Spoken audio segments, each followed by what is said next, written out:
Good morning, good morning, good morning. Good morning, everybody.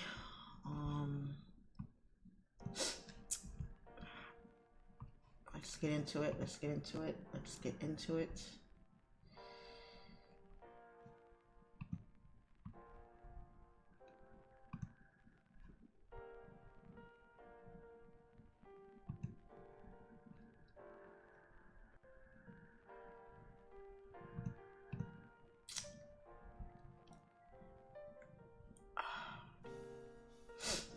Good morning. Good morning, everybody. Good morning, chat. How are you guys today? Everybody is well this morning.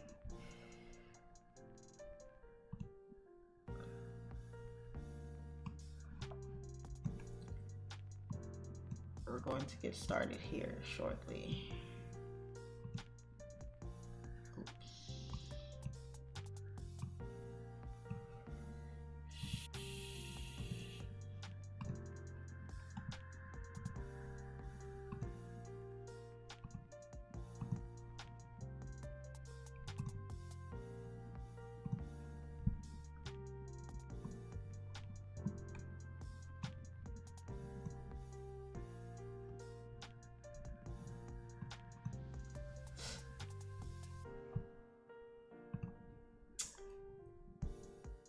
All right.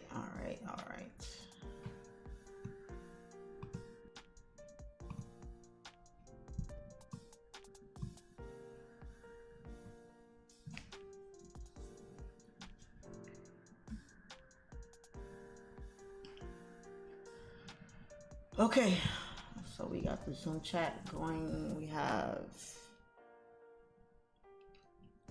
all right, perfect. So good morning, guys. As you guys come on in, please go ahead and hit the like and subscribe button. That would be music to my ears this morning. It is a cold day here in South Florida. Last night was cold, yesterday was cold, this morning is cold. 50 some degrees out. I know that's not cold for some of you, but for me, that's cold. For us down here, we're used to 90-degree weather or 40 degrees below that. That's cold for us. So we have no news today, which is excellent. Nothing crazy. We shouldn't have any unexpected surprises today on the charts. Yesterday was a rocky day yesterday, trading wise for us. So I wasn't live yesterday, guys. I do apologize about the short notice with that. I will tell you guys what happened with that and why I wasn't live, and you know how yesterday was just a crappy day for me. And I'm sorry, not yesterday, the day before was a crappy day for me, and then yesterday was what it was. So anyway, let's go and get into the breakdown real quick on these pairs, and then we'll talk about it. Volume sounds fine to me. Hey Shar, volume is low. So YouTube chat, can you guys hear me loud and clear? Please let me know if you can hear me loud and clear. Please and thank you. Let me get a sound check, mic check, 1 2 1 2. And if you guys can hear me, I will proceed because I have the same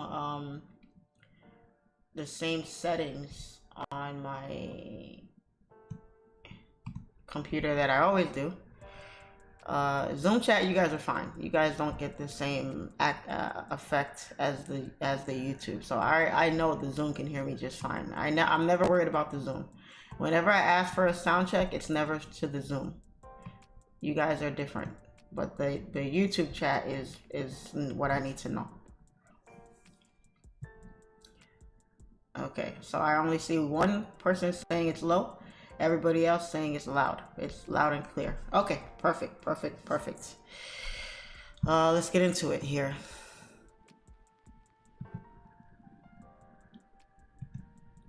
let's get into it.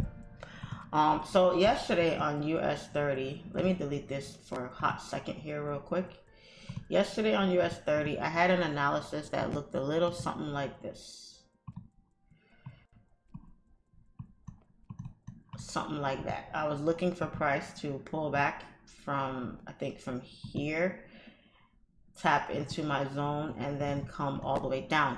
So actually, no, my zone was here. My zone was right here because it actually tapped into the zone. So that was the analysis that I had yesterday. Something like that. Okay. Before all this happened here. So yesterday, this is where US30 was. Kind of playing around here. And price was holding this area here, and we were looking for it to come down. But I caught some sells here yesterday on this. This wasn't even a drop. It kept on going in and out, in and out, in and out, and I ended up just closing out because I did not see it, you know, breaking these lows right here. These are 1 hour lows, but if you look on, let's say the 15-minute, price just kept coming down and testing that area. We were not coming down anymore, and also price failed to, you know, even try to come down to make a lower low to this zone here. So yesterday was a bumpy day, but last night, let me see, let's see, oh, I have to move this. Last night, let's move this zone here. Last night I was looking at the charts, and US30 had started moving bullish and started pushing up once it held this area of support down here and started making higher highs here. US30 had pushed above these highs here. I thought we were going to hit these highs last night. I really did. We didn't. US30 is struggling with the volume right now. I'm not liking the structure here. What I'm seeing here is very, very, very ugly. First of all, you have price that broke structure here. Oops, that looks ugly. You have price that broke structure here, right? Because reason being,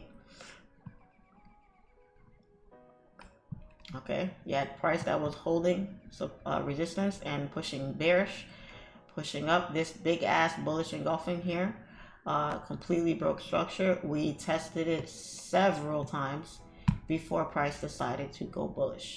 Okay, so in a perfect world, you want to see price come down. You know, you want to see price from these highs or even these highs come down, because sometimes price can't make it up here. You want to see price coming down, but like I said, that did not happen. It just kept pushing up. So let's see what we got going on here.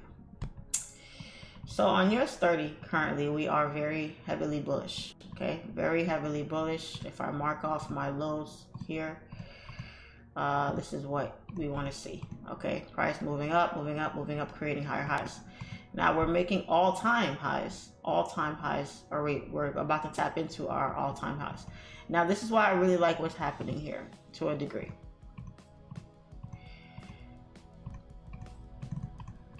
What's happening here is the issue, okay? Because we have a resistance right about there, and then we have another resistance up here, okay? So we have this long wick to the downside that retested whatever this is here. This is a horrible, horrible retest. Barely came down 50% of this move, just a garbage ass retest.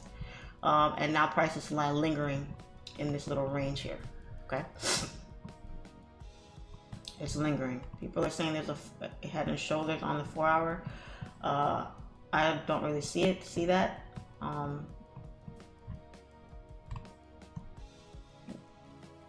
No, I don't see it. I see higher highs, but not a head and shoulders.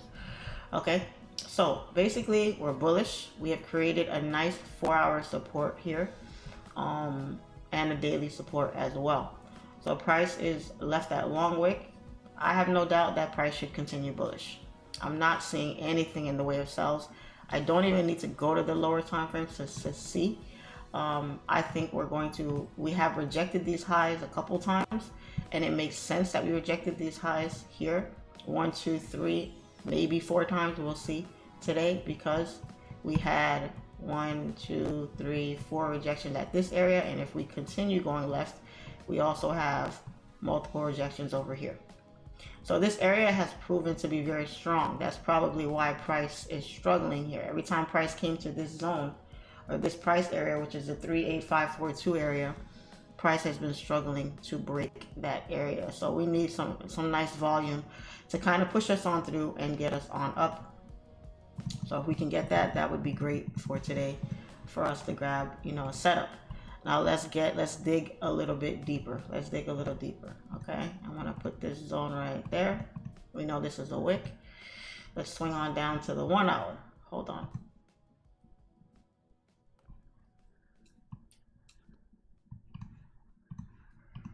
Yeah. See, I'm not liking this zone. I'm not liking this zone, because on the 4 hour, the real area of support is here, because we also have resistance that turned into support here. Would like to see that push up, but then when I go to the 1 hour, you see how price, guys, is moving up nicely here. It cuts above these highs, and then it plays here, and then it breaks the low, and now it's back above the high again. That's not what you want to see. It's not. Okay, whatever this drop was last night is beyond me. It doesn't make sense. Now, is there always a pullback when you're trading? Of course, yes, always. But to me, if this was gonna come down here, then bring your ass all the way down here. Don't stop right here in mid-price, and then just turn around and start pumping up again. This is like, you just have to wait. You can't trade this setup here, because this is enough to manipulate the shit out of your account. First of all, you have all of this garbage over here that happened yesterday. No volume last night in the way of price moving up or down. Now it's looking like it wants to push up after this garbage drop here, this little mini drop here for how many points? 50 points. Drops for a measly 50 points, which is bullshit. And then it pushes up. 50 points is nothing on US30, guys. Is nothing. Even 100 points is nothing on US30. Anything that's worth anything, like let's say price was here, and you're looking for a decent sized pullback, like let's say here, from this high to this low is 160 points. That would have made more sense to me. Not only that, but we also have a resistance area right here as well. So price holding this high, finally breaking that high, retesting it several times, and then pushing above that area, that makes more sense to me than this bullshit ass drop here. You know what I'm saying? So I like my zone here as opposed to anywhere else. So this should tap into this zone here. I think we're going to continue pumping here, especially it's 8 o'clock. The 1 hour candle just opened. We should get some momentum to push us up. Now, here's the question. US30 looks ugly as hell today. The question is, are we to pay attention to this high or this high? Which high is going to be tapped? This high for sure. This high for sure. But are we going to break this high and continue to these highs up here? Okay, that's the $1 million question for today. The easy part is easy. We're taking buys. We're looking for nothing but buys today from here. Okay. Would this have been, now this stupid ass pullback here would have been a great entry, but you only have one candle drop on the 1 hour. Let's go to the 30. Let me look at the 15 minute. Okay, the 15 minute is definitely cleaner. Definitely cleaner, because we have all of this noise. We have price making higher highs, price creating resistance here, holding resistance, dropping, and then pushing up. This should very well continue up here. 172 points. That's not bad at all. We do have this high to pay attention to, and then this high up here.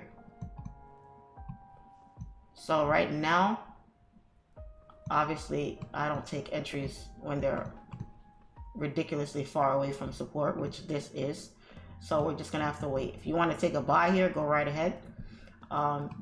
If you want to hold 170 pip drawdown, potential drawdown, you can take a buy up here and hope it continues up. Or we can wait for price to pull back a little bit, give us a better entry, and then ride the wave on up. Okay, that's all I'm looking for today on US30. Nothing more, nothing less. The move started here around 7 this morning and has been pumping ever since. Currently it is up 100 points from potential entries. So that's what I would want to see today. So if we can get a pullback here, I'll be more than happy to take buys.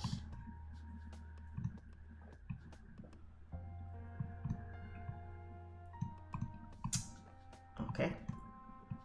So not the best setup, quote unquote, for US30. It just looks ugly as hell, sloppy as hell. All of this noise here, like this is just garbage. Like tip tapping on this line, pushing up, holding support, then breaking. You know, Asian session was horrible last night, just horrible. So would like to see US30 reject. Maybe we'll get something at 8:30, 8:45, 9 o'clock, 9:30. Maybe we get a pullback wick and price it turns around and goes up because we're so very bullish. But the risk to reward is very, very good on this setup here. So yeah, that's what I got for US30 currently. On gold, this was an analysis that I did late last night. Gold had pushed up yesterday, pushed down Monday, rejected, held support here for a while, bounce, and then pushed all the way up. A lot of noise last night on US30, on gold as well.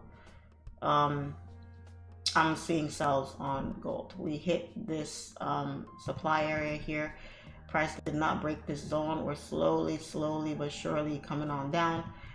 Just need a little volume to get price moving here, and I think we should see a little something like this play out. A little something like that. Okay. On gold.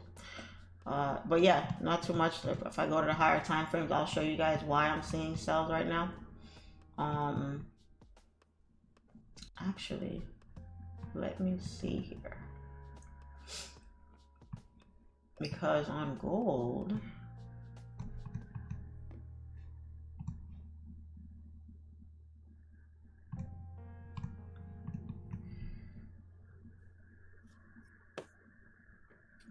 yeah, above this area is a buy zone, below this area is a sell zone.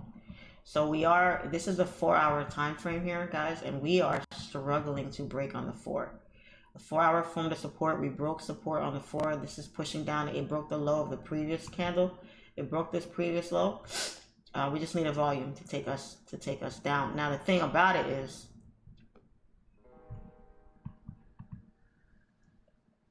yeah, no, I'm not looking at the pullback. I'm not thinking about a pullback right now. We're either going down completely or we're going to push back up.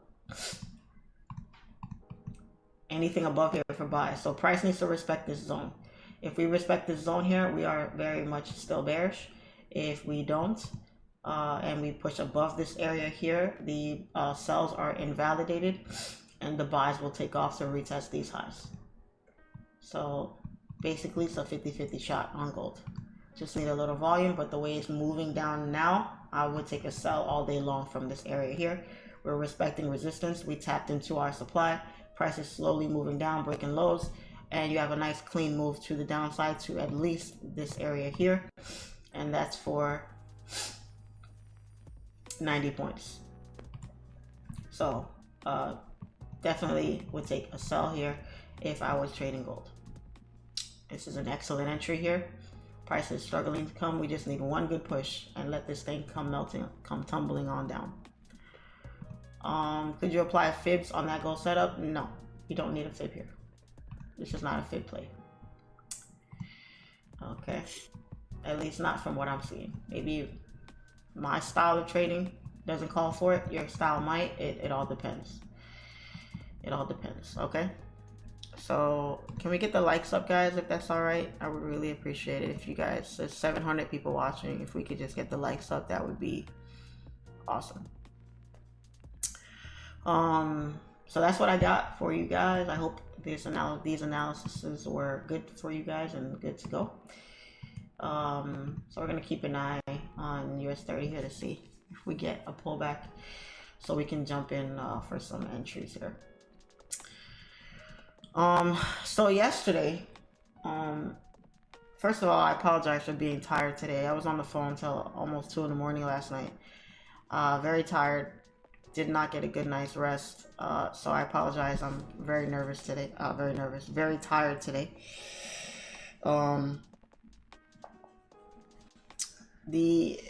Yesterday, guys, I'll start with the day before yesterday. So the day before yesterday,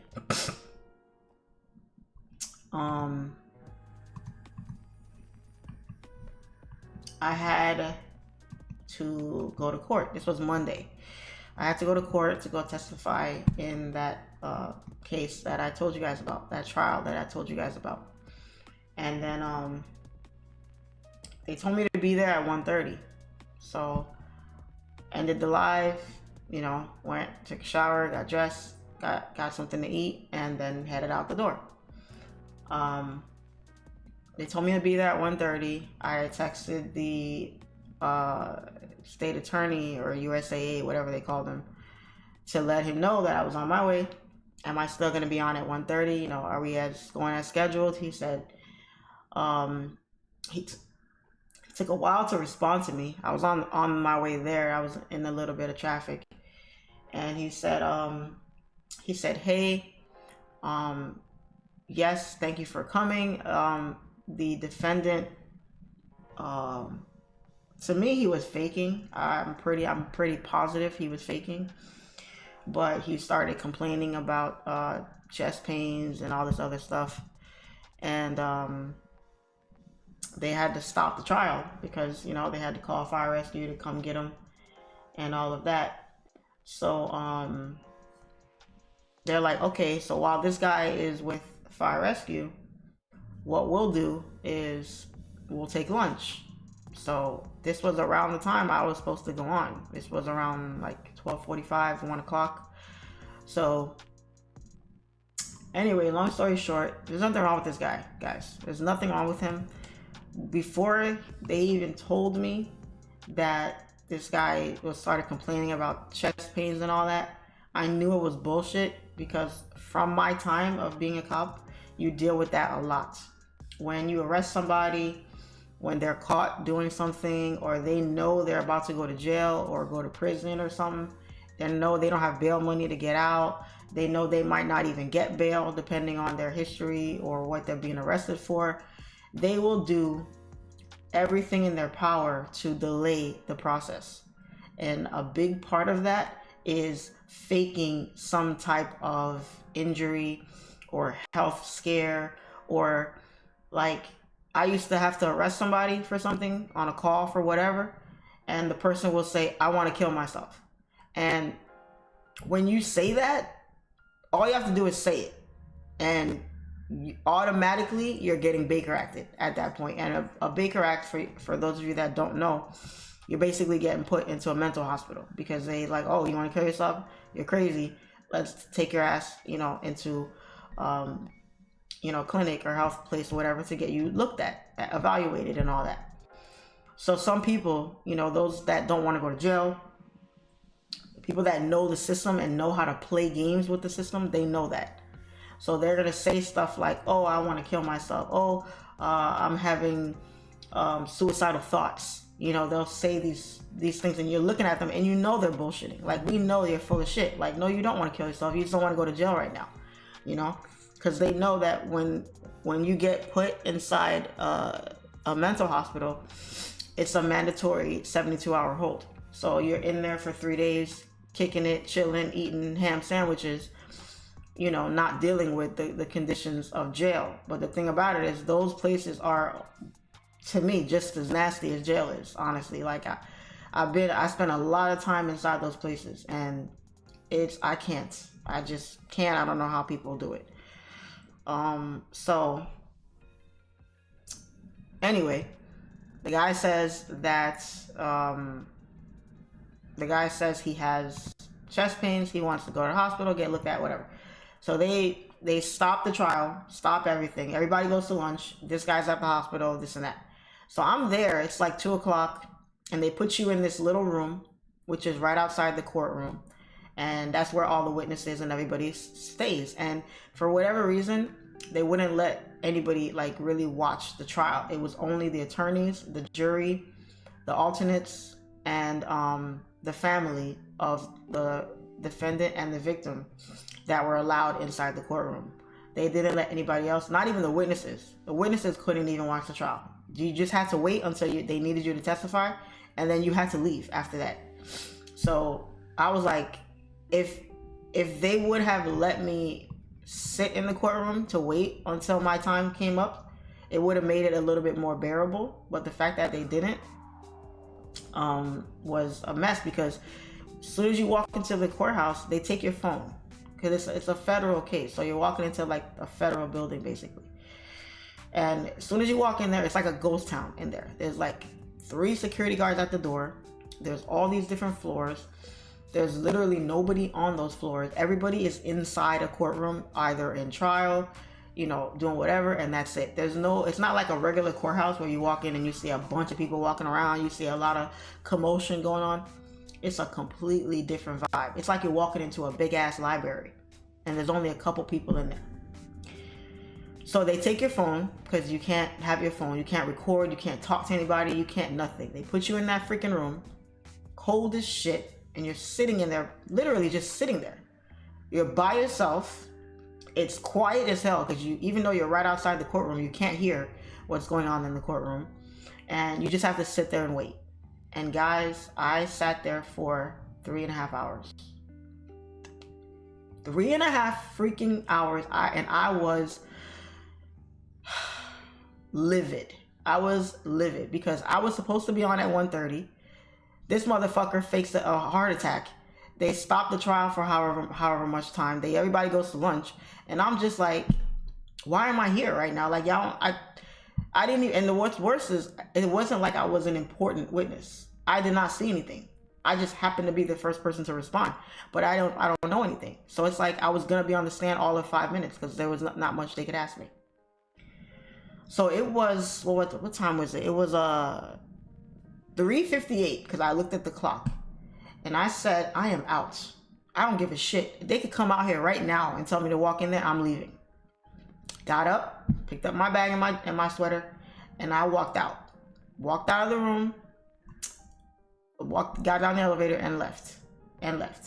I know you played every game on your phone. No, I did not have my phone. They took my phone from me at the door. So I didn't have a phone. That's why I was dying in there. There was nothing for me to do. I could have been on YouTube watching a podcast. I could have been playing Tetris or poker. I could have had something to occupy my time while I was waiting, but I'm sitting in there twiddling my thumbs, staring at 4 walls.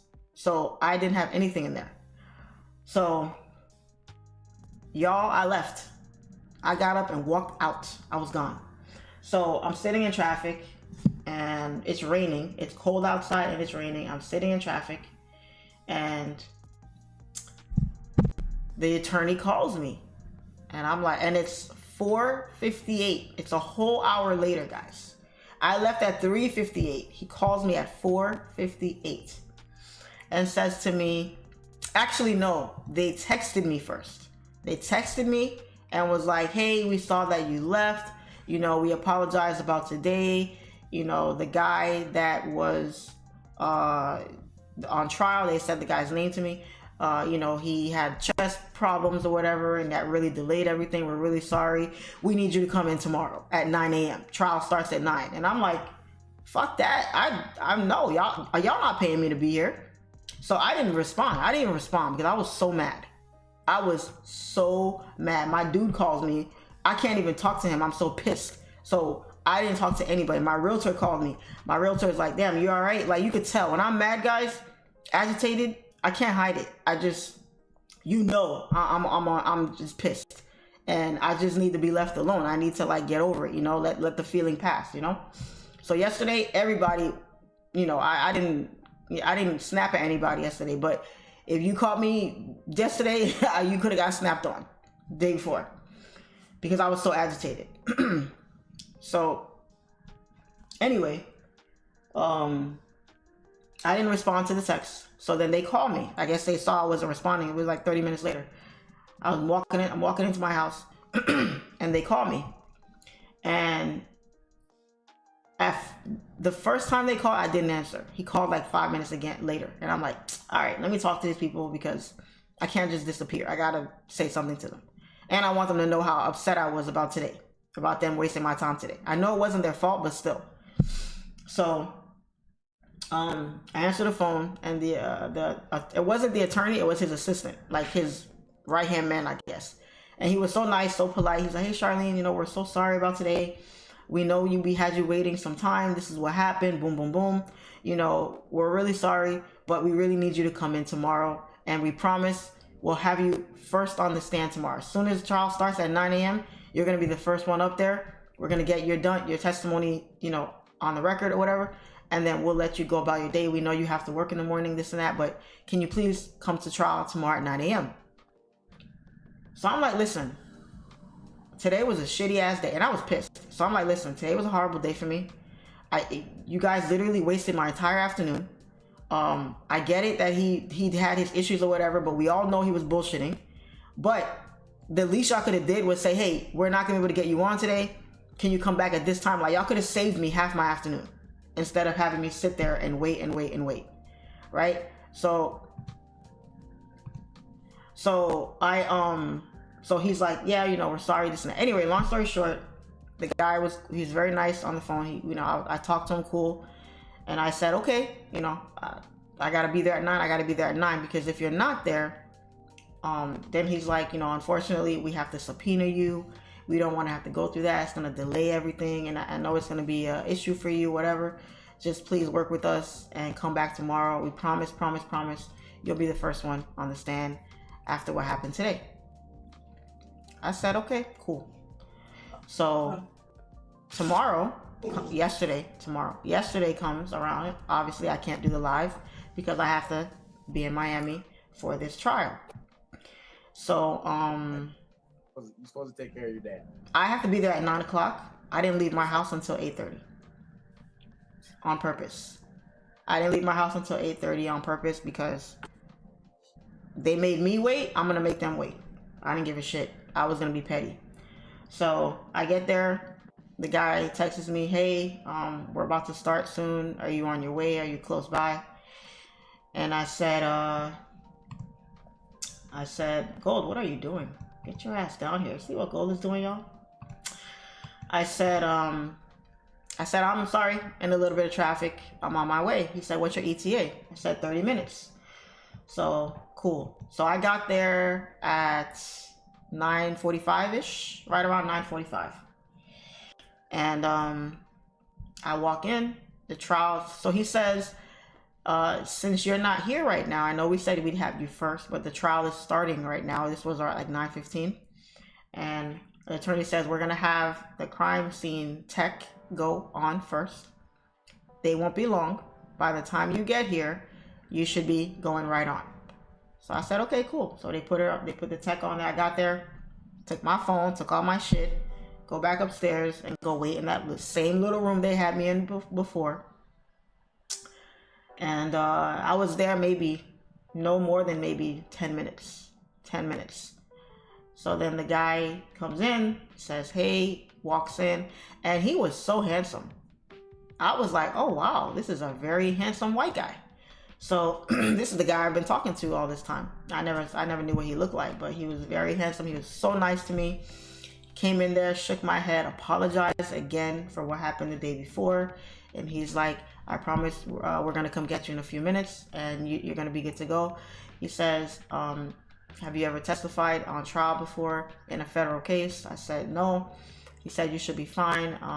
If you have any questions or whatever afterwards, let me know. But you're going to go up. You're going to get questioned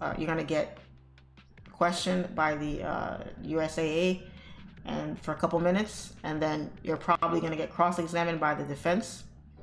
Don't worry about who's in the courtroom. Just keep your attention on what you're saying. You know, don't be nervous. All of that kind of giving me a little pep talk before I get up there, because this was my first time testifying in a case. a serious case, murder case, you know. This guy is facing life without parole, literally. Like, this is some serious shit, you know.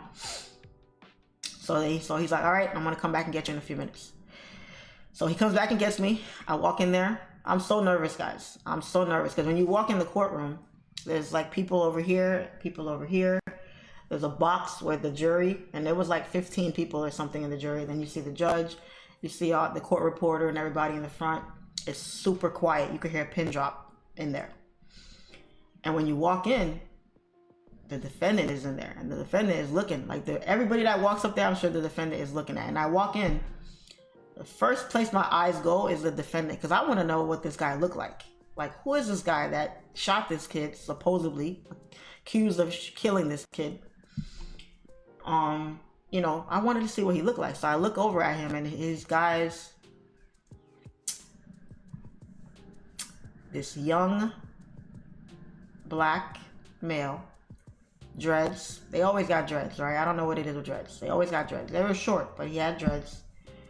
He was dressed in a suit, you know, looked okay, but he looked like the look when I saw him.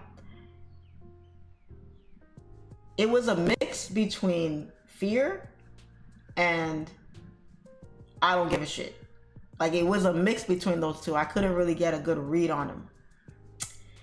So I look at him for a second, and he turned around to look at me when I walked in the door. Because when the door opens, everybody's looking at you. When you walk in, everybody's looking at you. So I walk in, and he's looking, and he just followed me. As I'm walking, he's following me with his head looking at me walking up. So I walk up, I pass the, you know, open door, while you walk in front of the judge. Judge says, good morning. I said, good morning, Judge. I didn't get her name. I don't know what her name was. But the jury is looking at you as you walk past the jury box. You walk around, and then they, you know, make you say, you know, you swear to tell the truth, whole truth, nothing but the truth. So help you God. My dumbass almost said, okay.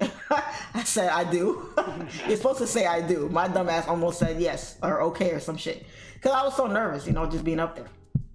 So anyway,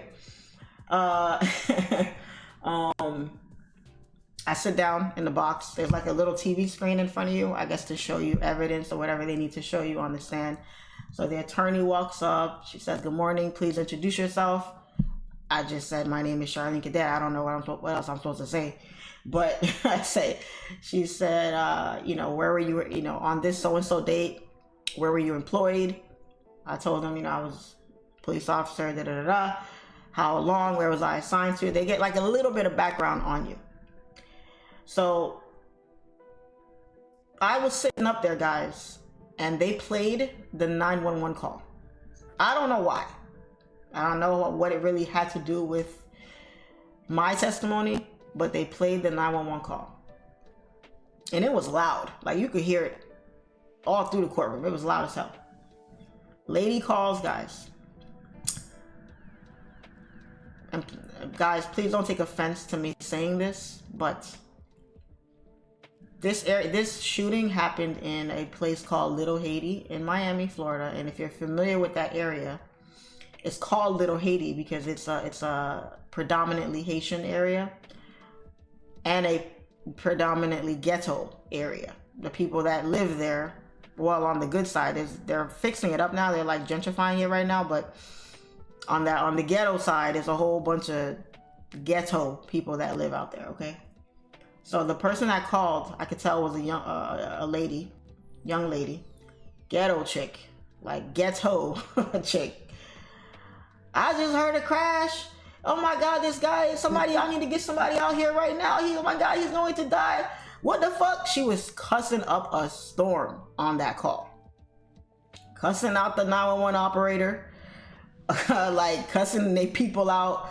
I couldn't tell if she was, I don't think she was next to the guy at all. I think she was like looking out her window or maybe standing on her porch or some shit, because there's no way she was there. Because when I pulled up, because I got to that scene right after. Like, guys, there's a McDonald's on this street right here, and 1 block over is where the shooting happened. I was in the McDonald's drive-thru.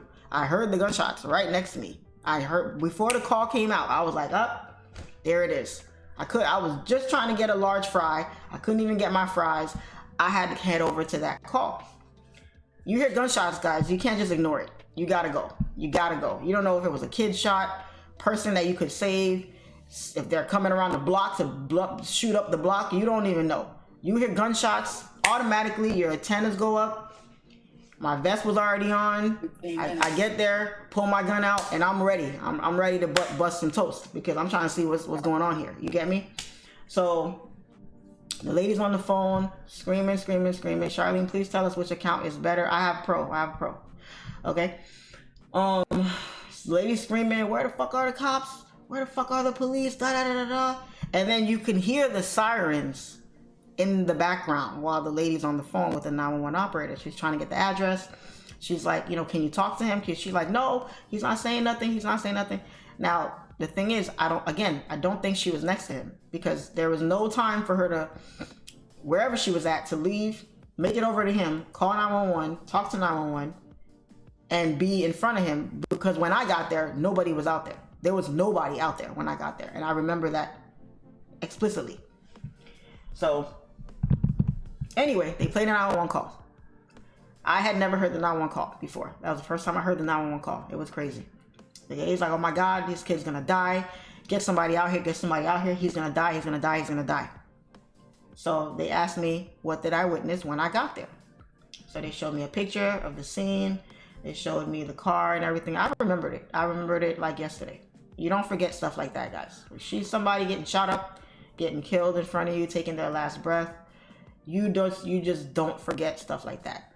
That stays with you for life. Okay? I saw a lot of nasty, horrible shit when I was a cop. Okay? So I told them what I saw. They showed me the picture. Same shit.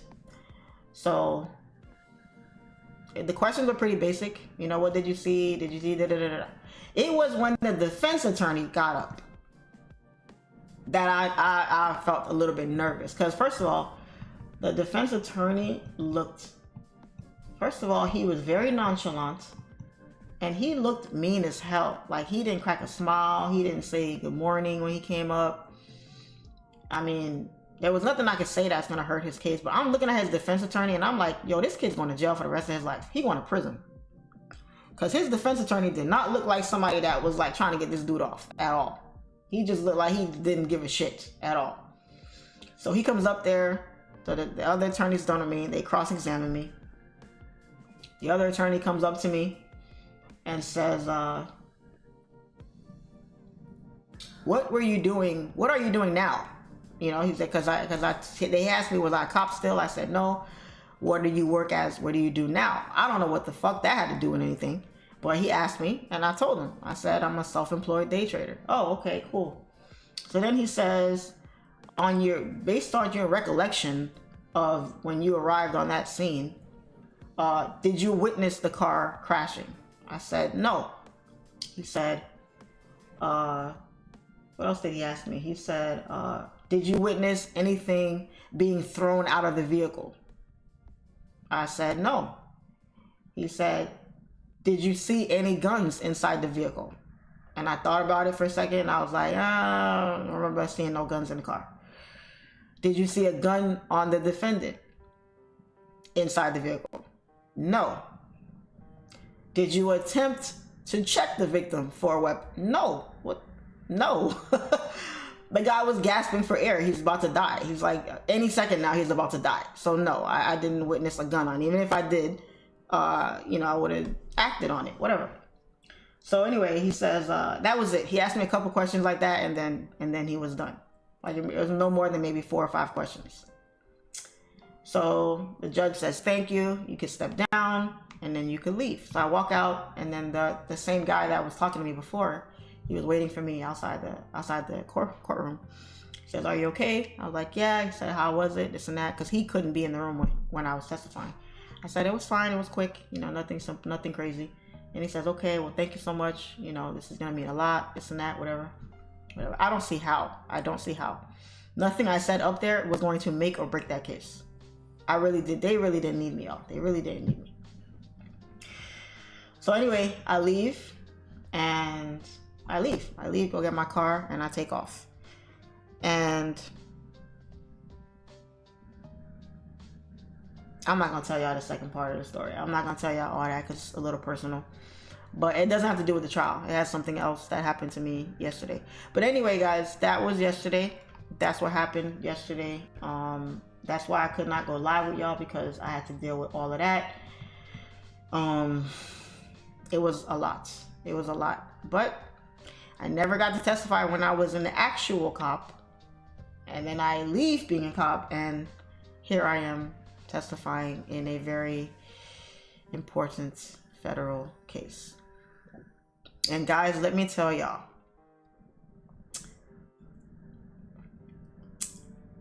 when you are in federal court and you're facing federal charges, from what I've been told, the feds do not take a case that they are not 99.99999% sure they can get a conviction on. So I don't know what evidence they got on this guy. I don't know how the hell they found him. I don't know if he's being railroaded. I looked at him one last time as I was walking out of the courtroom, and all I could think of was, this kid's life is over. His life is over. He was very skinny. He looked very scared. It was just him. I don't know if there were other defendants. Maybe they're getting charged separately. I don't know. I don't know. But looking at this kid, young black kid who probably didn't have the right people around him, did not have, any mentors. Maybe his parents weren't around in his life. I just felt like, damn, like he had to be no more than maybe 25 years old. Max. And I'm thinking, this kid has his whole life ahead of him, and that shit is about to be gone. It's about to be gone. Because you find your ass in federal court on federal charges. He's facing life without parole. That means put him in the prison, throw away the key. And he's an adult. So there ain't no, okay, he might get this, might get parole, might get that. No, he's done. And he's a young black man who probably, like I said, I'm not cutting him any breaks, because first of all, we don't know if he really did it. That's number one. You're innocent until proven guilty, number one. Number two, he found himself in this situation. It's unfortunate. The victim's mother was I did see the victim's mom, and his sisters were there. There's a bunch of girls, so it looks like he was the only boy, I guess. It's just sad all around. One kid loses his life. Another kid is about to lose his life by going to prison. Federal prison. And let me tell you guys, the police, the criminal justice system is shit. They do not care about these people. You find yourself in front of these people with charges stacked up against you, you better pray to every God that you have ever heard of in your life, because a lot of times when you don't have any money, you barely have any support, they have evidence or whatever on you, it's not gonna be pretty. It's not gonna be pretty. I'm gonna keep up with the case just so I could see if he actually does get convicted, because I'd like to know, just out of curiosity. But you want the family of the victim to get justice, and I hope that if he isn't the only person that was involved, that everybody gets held responsible. But I just felt so bad because, guys, I was a cop.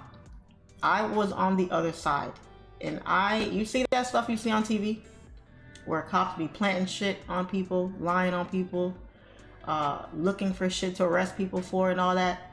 That really does happen.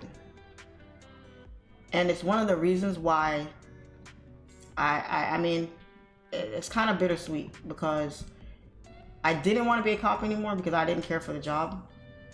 But I did kind of want to stay a cop because in a world where there is so many people who are cops who should not be cops, you need actual good people to be cops so that there's some good in all that shit. You know, in all those fucked up cops, there's some good, some people that are good. I think I was one of the good ones. I actually tried to look out for people. So I just felt like, you know, I have 2 little brothers, black men, you know.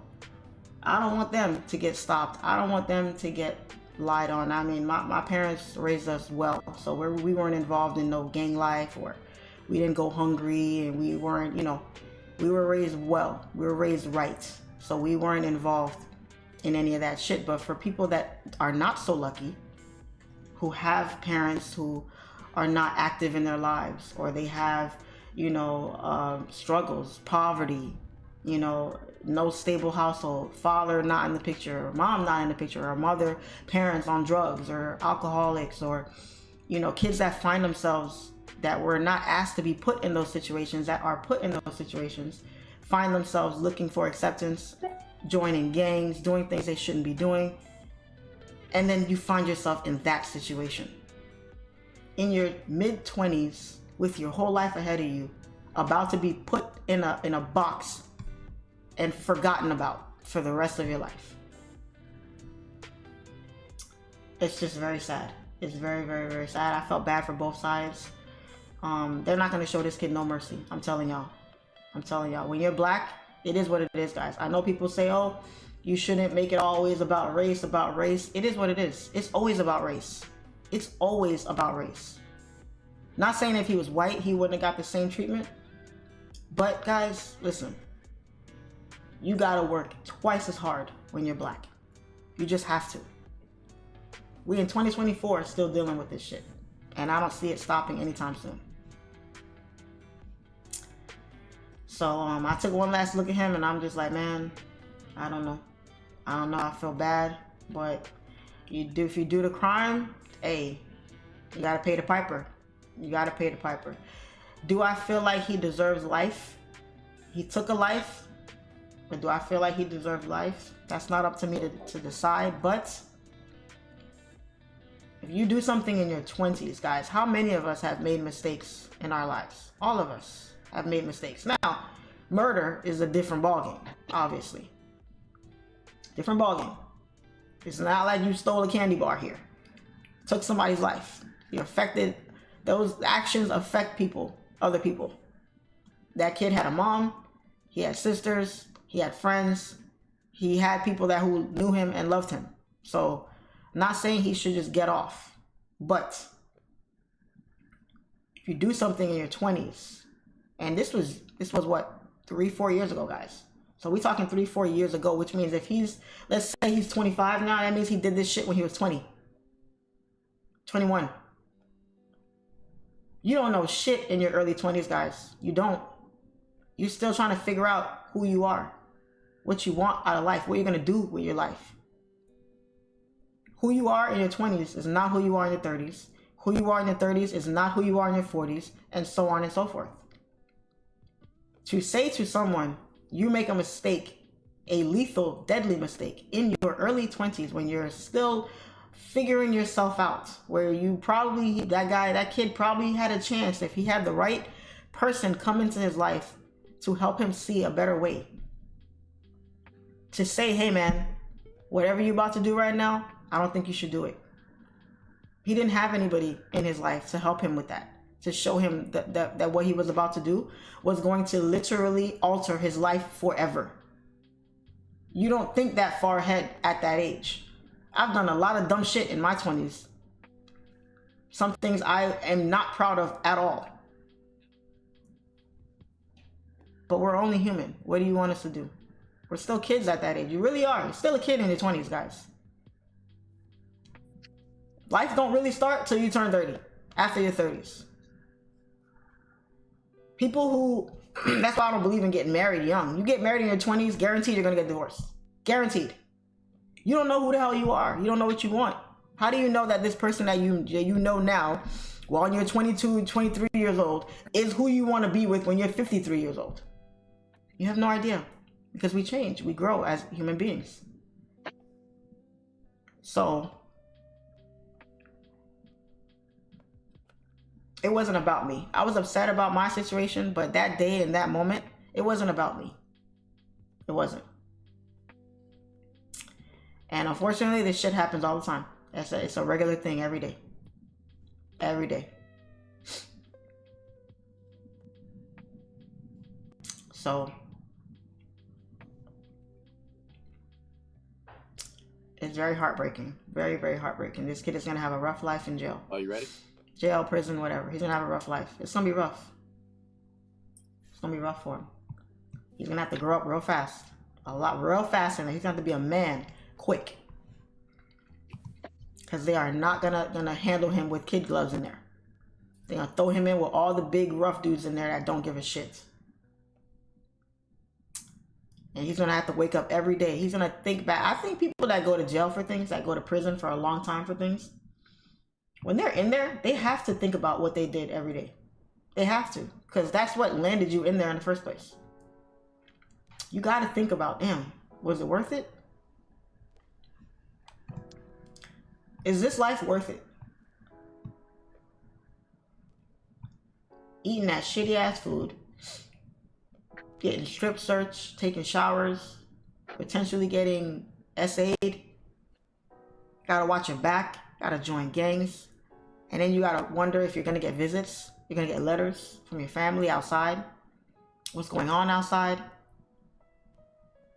This kid will probably never get married, never drive a car again, never eat a steak again. Don't know shit, what new app drops, what new movies come out. Won't ever get to watch his favorite movies, won't ever, nothing, like nothing. Is it really worth it? People just don't think about that stuff. The consequences of your actions sometimes are heavier than you think. If he doesn't have kids already, will never have kids, won't get married, won't get to go to the club and party, won't get to probably go back to school and get a degree or do something. He probably could do that in jail, but it's not the same. It's not the same experience. Like, life is just gone. Over, for this kid.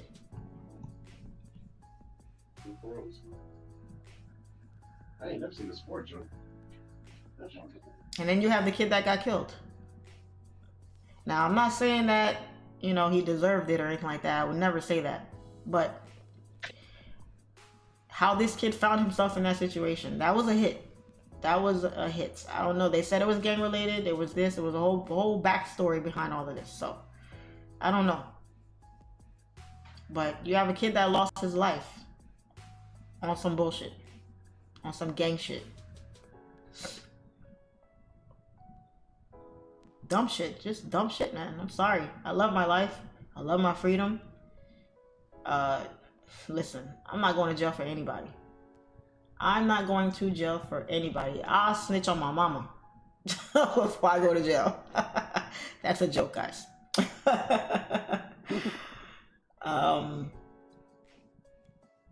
It's just not worth it. They have these shows that come out with Scared Straight, with them little kids that be talking crazy to their parents, catching attitudes and all this. And I used to love watching that show. If y'all watch Scared Straight, watch it.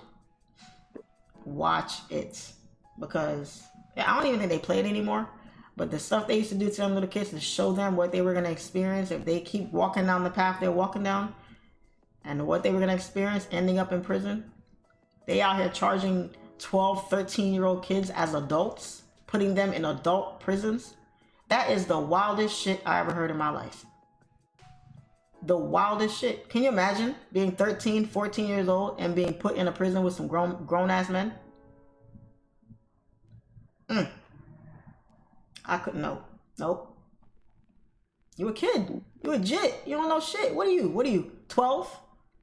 And you in here with some 30-year-old muscle-bound dudes that done killed 50 people? No. I was married at 22, married 29 years this year. Good stuff, good stuff. I didn't say everybody gets divorced. I said the probability of you getting divorced is very high if you get married young.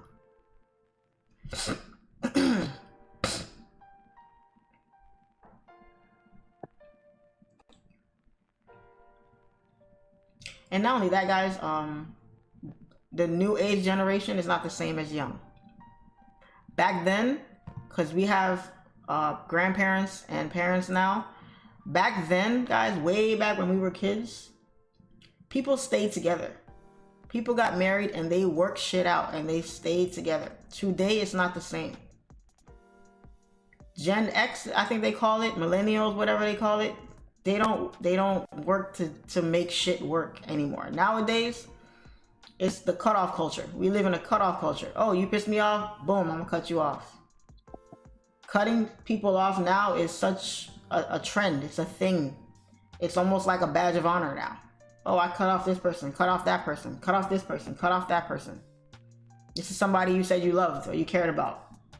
I'm gonna just cut you off like you didn't even matter to me. I'm talking about back then. Back then, people stayed together. People worked shit out. Today, it's not like that. Today, somebody will break up with you over one fight. You have one fight and they already thinking about breaking up, threatening to break up and shit. People just give up on shit today. They don't stick to shit. Nothing. People just give up on things. It gets rough, I'm just gonna quit. I'm just gonna give up on you.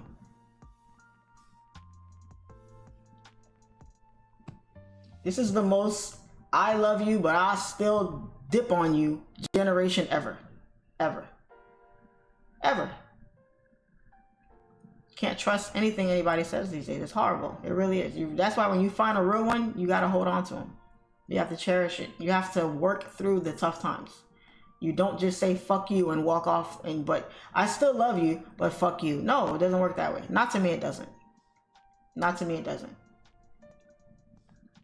So, we live in a messed up society, man. It is what it is. That kid's life is over. His life is over. I don't know who he gonna get to retwist his dreads in there. He might have to, no, they're gonna cut him. Yeah, when you go to prison, they shave you bald. And you get in there.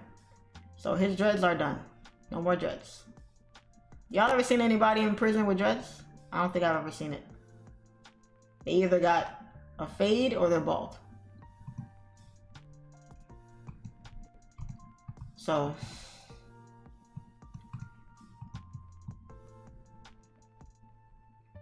on a lighter note, let's get the likes up, guys, please, if that's okay. On a lighter note, yesterday, I'd hope that they would separate the kids from the adults. I don't know, there's pedophiles in that place. I don't hear them doing that. When they tell you they put them in there, I don't know if they have a special unit or whatever, but from what I hear, when they charge you as an adult, they send you to adult prison. I don't know if they have a daycare in that prison because they have 12-year-olds coming in there. I doubt it. I don't know. They might have something in there, who knows? But I don't know. I don't know.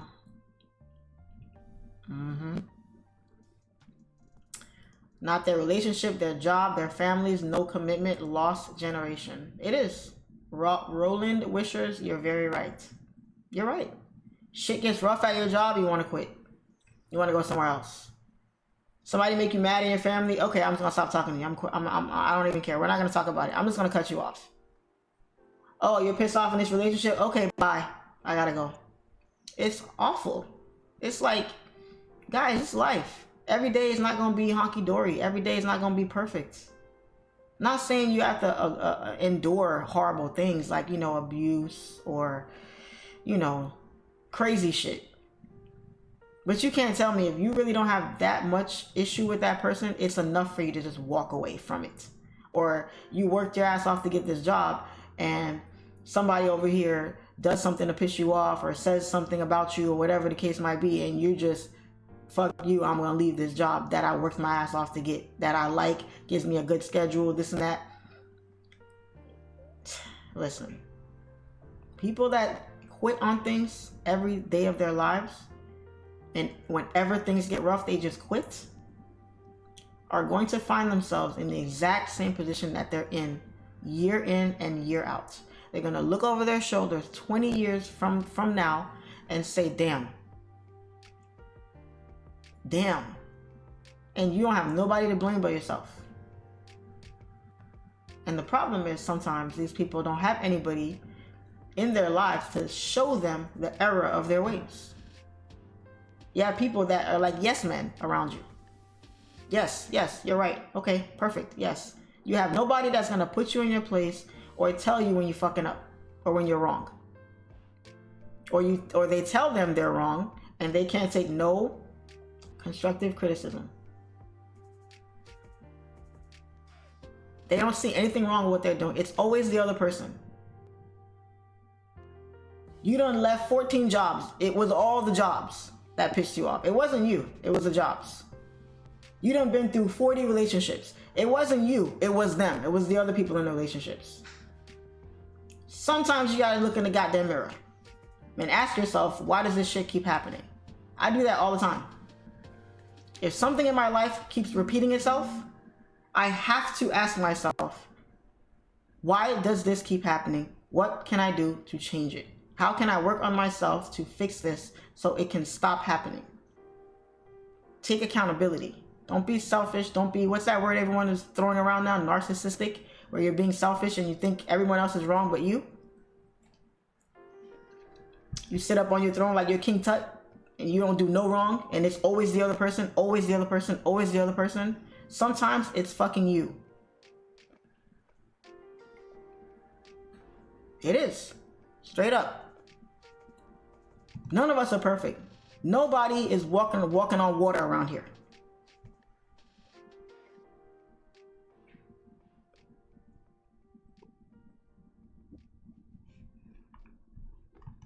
Can I get some volume today? Geez, US30 is not doing shit. God damn.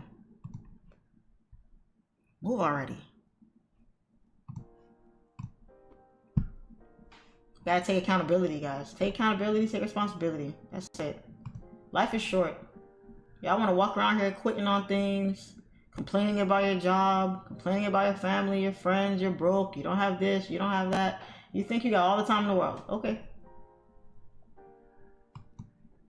Where's Pumpkin? Pumpkin is back home with her dad, honey.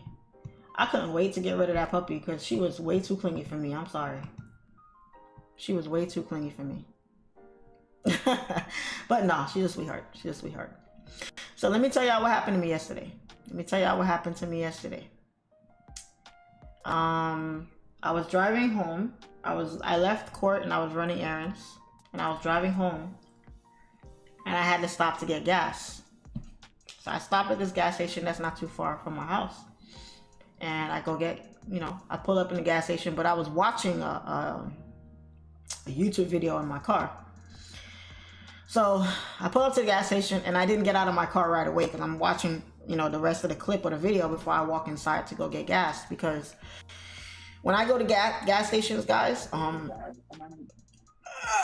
never pay at the pump. I don't trust them things.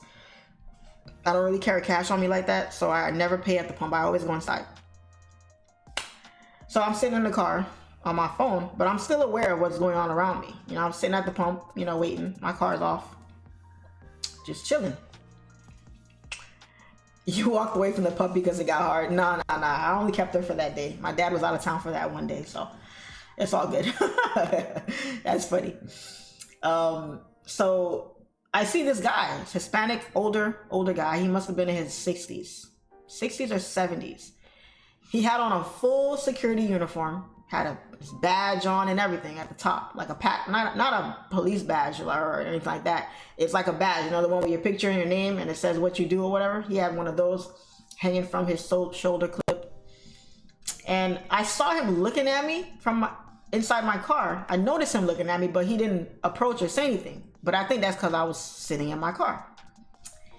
So I'm in my car, whatever. So the podcast finishes. So I, get out and I go pay for my gas. So I go inside, pay for my gas. I come out and the guy's still outside.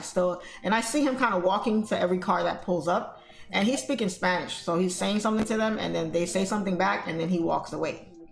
I thought he was security for the gas station. I don't know what type of gas station this was because I'm like, why y'all got security out here, Because I see this guy walking around talking to people and he looked like he was working. Like he looked like he looking at cars and all the other.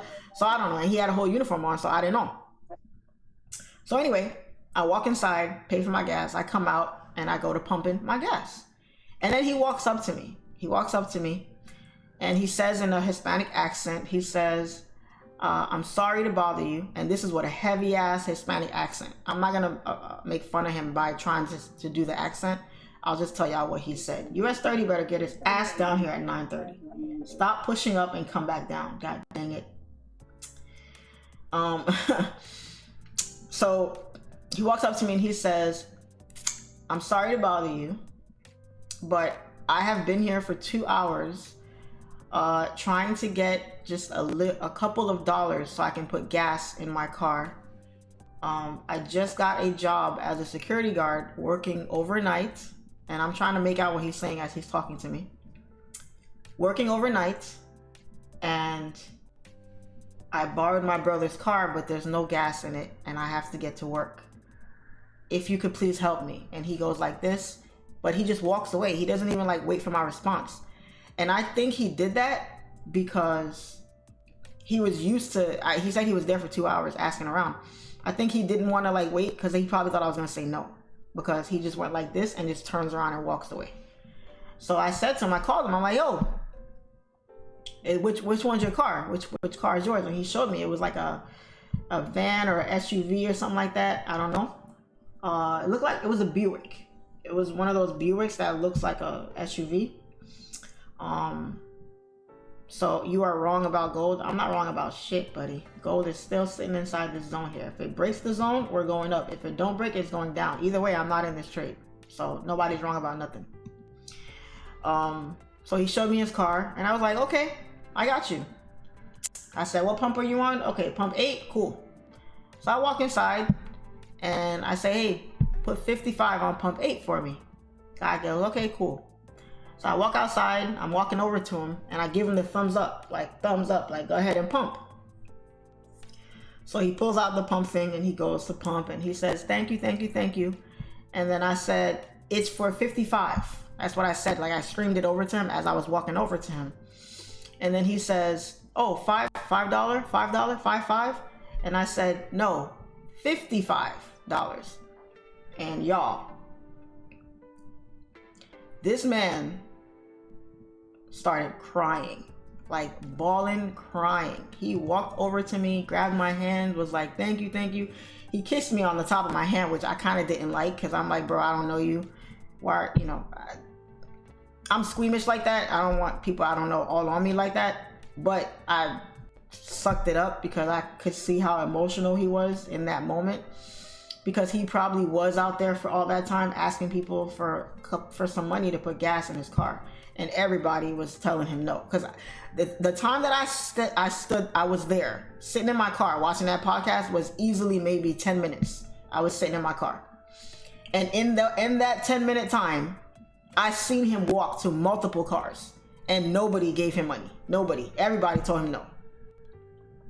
So I saw with my own 2 eyes. I saw that. But again, at the time, I didn't know what he was saying to those people. My windows were up. I'm watching something. So I don't know what's going on out there. So anyway,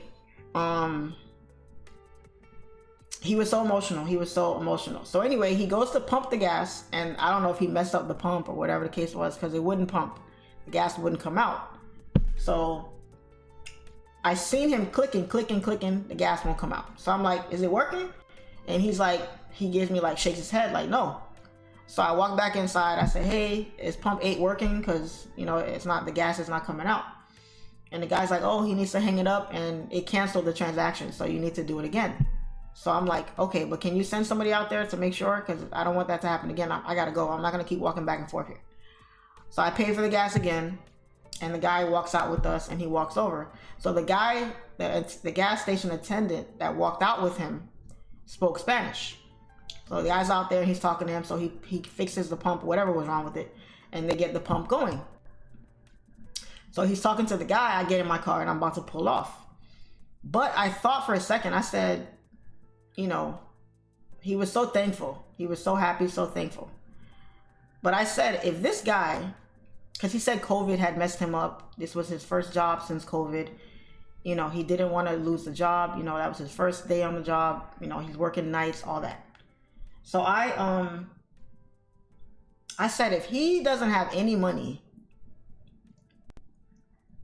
to put gas in his car, and he's about to go to work tonight, that means he ain't got no money for food. That means he's going to go hungry tonight, because you gotta have a lunch break. So before I pulled off, I don't really carry cash on me like that, guys. I almost never carry cash. But that day, I know I had a few dollars in my glove armrest. So I lift up my armrest, hoping that I got something in there. And I count $19. It was 3 5s and 4 $1 bills. And I took it, I rolled up to him, and he comes up to my car. He's thanking me, grabs my hand, shakes my hand. He says, "What's your name? What's your name?" I said, "I'm Charlene." He goes, "Oh my God, I'll never forget you. Thank you so much. Thank you so much." Mind you, tears are still running down this guy's face, So I don't know why, but I felt some kind of way giving him the extra $19. So the gas station guy, the attendant, was still there. So when he walks off to go back to his car, to the pump, and the gas station guy is walking away. So I called him. I say, "Yo, come here real quick." So he comes back, and I said, "Do me a favor. Can you give this money to him for me and tell him in Spanish that it's for him to buy lunch tonight and good luck on his job. Tell him that for me." And he goes, okay. So he walks over and he gives it to the guy. And the guy takes the money and he looks, and the guy's telling him that it's from me and this whatever. And I was about to pull off. Because I didn't want him to come back to my car and like start grabbing and touching on me again. But something told me, like, don't do that. He's about to walk over here. Don't just pull off like that. So I waited. I rolled the window down some more. And he's like, "Oh my God, thank you so much. I'll never forget this day." He was so thankful, guys. And all I could think of was, I don't know this guy. I'll probably never see him again. But I know for a fact that made a difference to him in some kind of way. Because people can be down and out. You lose your job, or you find yourself in the hospital with something, or something happens to you, whatever the case may be. But when someone does a tiny act of kindness for him, being that he was out there, and it was cold, y'all. It was cold yesterday. It's still cold right now. 50 degrees out. It's cold. And this man was out here. I seen him walk up to a state trooper, a cop. The cop pulled up. He was in his car for a little bit, or playing on his phone or something. He gets out of the car. The guy walks up to him. This is when I was still sitting in my car when I first got there. He walks up to the cop, and I know he asked that cop for something. And it's like, when I was a cop, I went out of my way for people, because they look at you as above everybody in some sense, because you're there to help people. Your job is to help. It doesn't mean you just walk around and arrest people or give tickets or whatever. Your job ultimately is to help somebody. So if a homeless person or somebody who needs something comes up to you, typically it's because they need help. So when I saw him walk up to that state trooper, and this guy, maybe he didn't have cash on him or whatever the case might be, but I had cash. I didn't realize I had the cash in my car, but I used my card to go in there and pay for this guy's gas. So even if you don't have cash on you, you can still help out in some kind of way if you really want to. If somebody really wants to help you, they can. If a homeless person comes up to you and says, "Can you spare a few dollars? I haven't eaten all day. I just need something to eat." You may not have a few dollars, but you can go take your card and go get them something to eat. You could do that. So if somebody really wants to help, they can. Somebody really wants to help somebody, they can. It may be. Here we go with this muting stuff again. I just muted everybody. Jesus, what's going on here? So yeah. He thinks that I did something for him and he's never going to forget me. Little does he know, I will never forget him. He did something for me that day.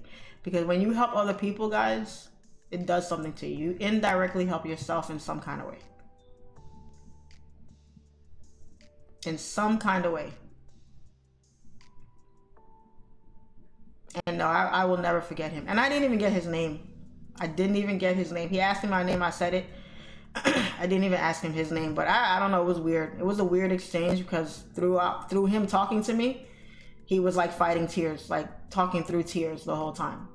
To think that this guy, and he walked away. He said what he said to me and walked away because he probably thought everybody has been saying no to me for the last 2 hours. I'm about to walk up to this girl and she's probably going to say no to me too. And what do you know? I didn't even think about it, guys. It wasn't even a thought to me. As soon as he said it, okay, which pump you on? I got you. He didn't even have to give me his whole story. Do you have a few dollars for gas? That's all he had to say to me. It would have been a wrap at that point. So, we all need somebody sometimes, guys. You never know. You never know when you're going to find yourself in that situation. Not saying in a situation where you need gas or you need money or you're whatever, but you never know when you're going to need somebody else. So it's always a good idea to help out when you can, because it will come back to you. It will. So I'm glad I could have helped that guy out yesterday. It totally made my day, honestly. It made my entire day after that. I felt really good after that. Felt really, really good to do that for him. So hopefully he's able to pay it forward one day and help somebody else out. Live in a better world, you know. People stop being assholes to each other. We could help some people out. Know what I mean?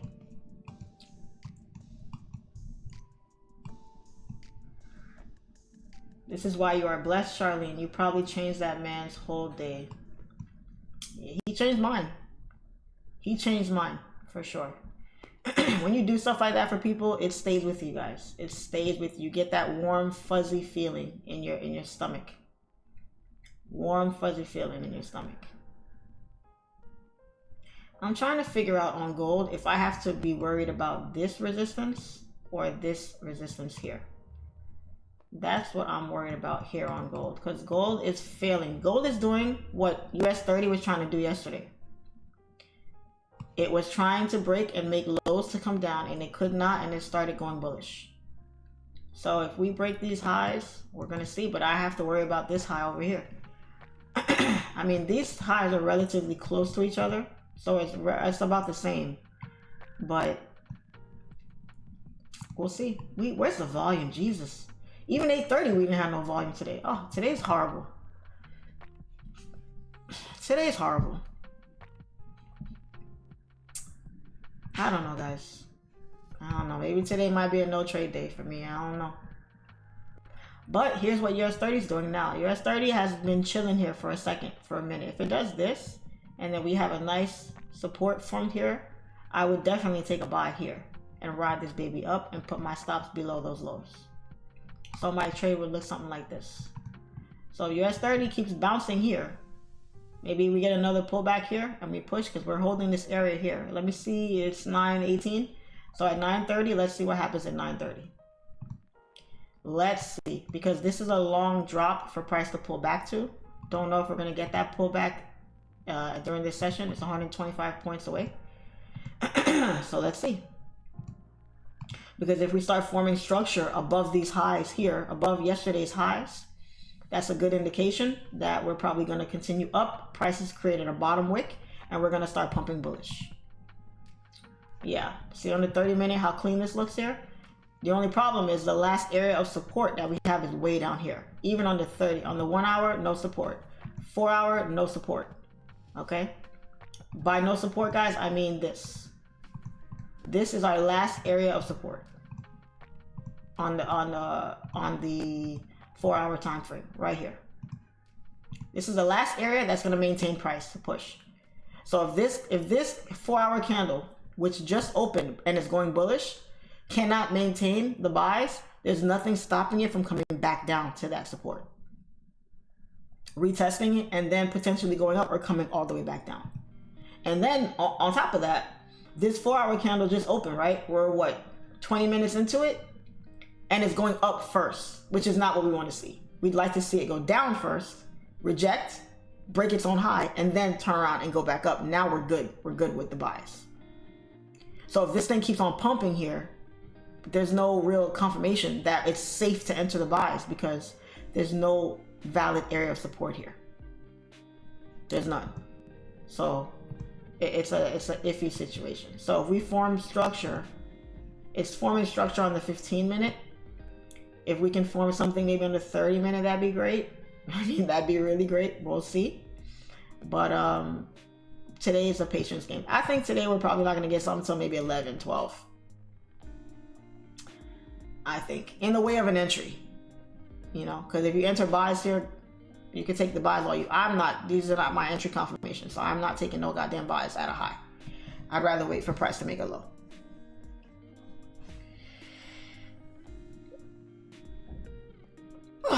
Medium impact from 11, 12, and 1. I'm not seeing that. Medium impact news doesn't really do too much. It's only high impact that I care for because medium impact is just that, medium. So it takes a lot of courage to ask people you don't know for money when you are a genuine person. It does. I'm sure that guy had a lot of pride. People don't like to ask people for money. They don't. They're not with all that. No. It's tough. You gotta put your tail between your legs and ask for help. It's hard asking for help sometimes. That's really nice of you, Charlene. People out here really going through it. It's really good to be nice people. It is. It's a good feeling. It is a very good feeling. That was God telling you to help that man. Now I'll pass a blessing on to someone. Yeah. And I never go to that gas station. I have another gas station that I really like going to, which is a little bit farther away from my house. But I didn't feel like driving all the way there that day. So I'm like, you know what? I'm literally on E. I gotta stop for gas. So I just stopped there. I never stop at that gas station. So it was that guy's lucky day. And who's to say? Somebody else would have came. Somebody would have came along and gave that man something. No way could he have been there that whole day. That whole afternoon, rather. And nobody give him anything. Like, damn, if that was the case, we are a messed up society if that's the case.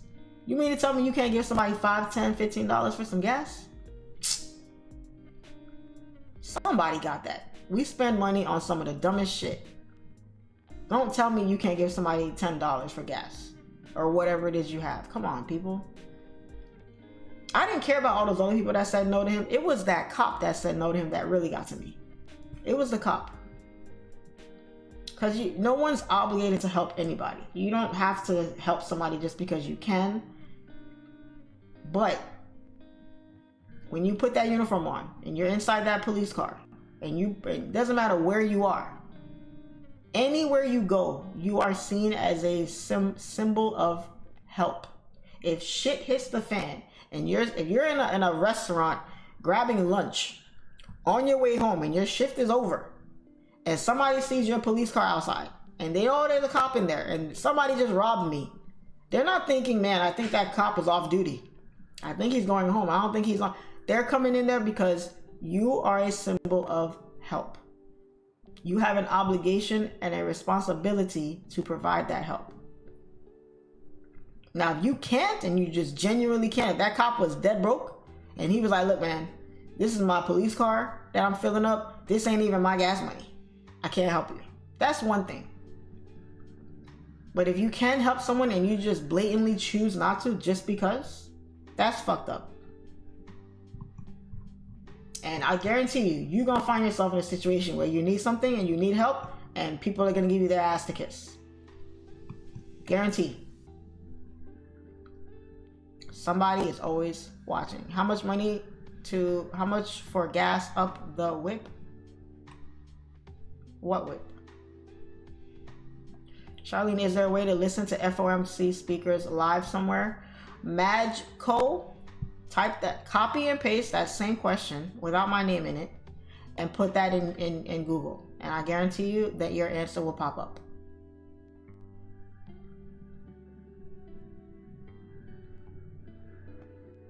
Don't run your car on E, it strains the pump. Yeah, I hate getting gas, guys.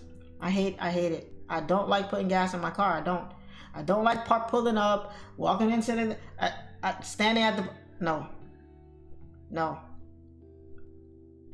When I get married, my husband's job is to keep my car on full. Keep my car gassed up for me, please, because I don't like going to gas stations. I just don't. I hate it. I hate it. I hate it. I think that's a man's job. I think it's a man's job to keep your car, to keep all the cars in our household full on gas. I do not like going to the gas station. If I could pay somebody to pump my gas, I would. That's probably the only thing that's good about New Jersey. Because every time I go to New Jersey, they got people that work at the pumps that fill your car up for you. You give them the money, they fill it up, and you're on your way. You don't have to get out of the car. That's what I like. I hate getting gas. I do. It's annoying to me. Just is. So yeah, when I get gas, it's because I have to. I'm on my last leg. I gotta get the gas. Like shit. I be trying to drive to Miami on a low tank, just because I don't want to stop. You know, so yeah, could be it's a grown man asking for money. They might not giving it to him because he was Spanish. I believe him. I doubt that.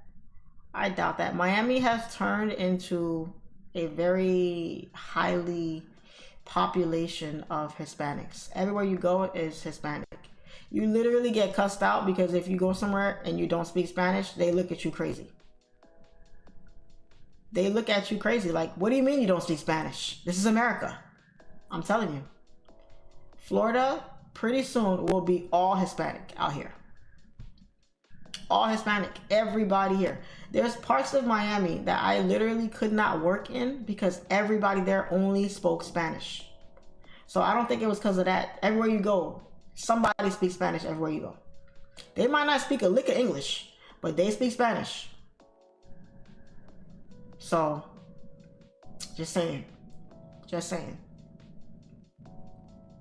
Just saying. Now you give New Jersey credit? Yeah, that's all y'all good for. Is y'all got that VIP at the gas station. That's it. That's it. Time for a Prius or a Tesla? No thank you. Both of those cars are ugly. If they want to make these futuristic cars, they need to make them nicer. Make them nicer. As long as you're paying for the gas, I'm okay with it. Who? I hate filling gas in the car. Rich people problems. No, that's everybody problems. Who here actually chat? Who actually likes going to the gas station and pumping their car? Come on now.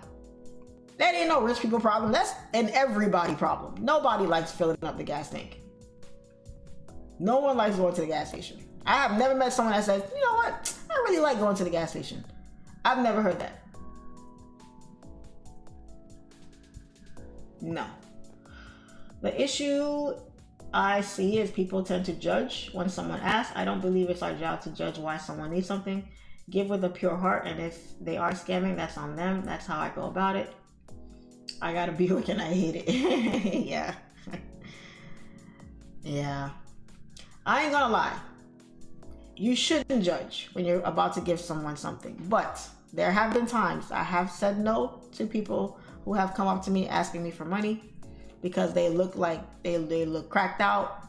They look like they are alcoholics. I'm like, no. I'm not going to contribute to your habit. This is what I do. I'm not going to give you no money, but I'll go get you something to eat if you want. I'll go buy you something to eat. But if you're asking me to just hand you cash money so you can go get that next crack hit, I'm not doing that. You're not going to use my money to make these drug dealers rich. No. I'm not doing that. I'm not doing that. Fucking US30. Excuse my language, guys. God damn it, man.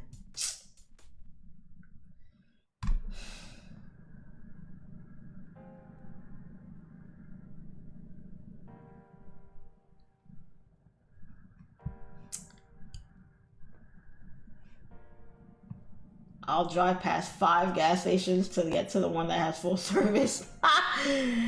I would too. I ain't gonna lie. I would too. That's funny. That's funny. Look at US30, man. God dang it. I'm done with US30 today. US30 took off from 7 o'clock and it never came back. Never came back. Look at this shit. Look at this shit. Yeah, go ahead. Why don't you? And then look at 9:30. There's no whiplash. It's just calmly just moving wherever it wants to go. Look at that. No whiplash. It's ridiculous. Ridiculous. So if you took buys, if you got ice water running through your veins and you took buys at this high, good shit. Gold is trying to come down, but we're gonna see. We're gonna see.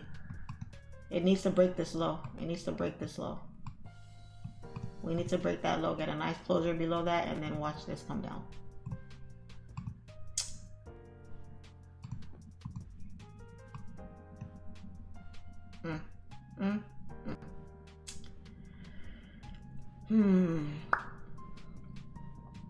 I do not like the act of going to the gas station, and I agree, most people don't either. So that sounds like a job that will make a lot of money. Probably. Probably. I always say they need a gas station with an attendant that will fix it. Yeah, man. People don't want to pump their own gas. I don't even like touching the what do you call it? The nozzle. I always wear gloves. People used to laugh at me. Why are you putting gloves on? Because I don't like touching that thing. People picking their noses, scratching their ball sacks, touching all types of shit. That's disgusting. I don't want to touch that thing. I don't know who was touching it. It's been years since I've had to touch a nozzle. I will walk inside the gas station and ask for napkins or a bag or something to put over my hand so I do not have to touch that nasty ass nozzle. I just won't do it. It's disgusting. Nope. Not ball sacks. Yeah, man. People be scratching themselves and picking their noses and it's nasty. Nasty, nasty, nasty. My hands are always dry, guys. They're always dry because I wash my hands like 10 times a day. I'm always washing my hands because you're touching things. You're over here. You're grabbing door handles to walk inside and you're touching the shelves and you're touching. Your hands are disgusting. Your hands are dirty. You're always touching stuff. So I'm always washing my hands. So when I go to the gas station, yes, I'm wearing gloves. I keep a fresh box of gloves in my trunk. Walk over, boop, grab one glove. It's always one glove, pump my gas. I don't even push the button to pick my premium gas.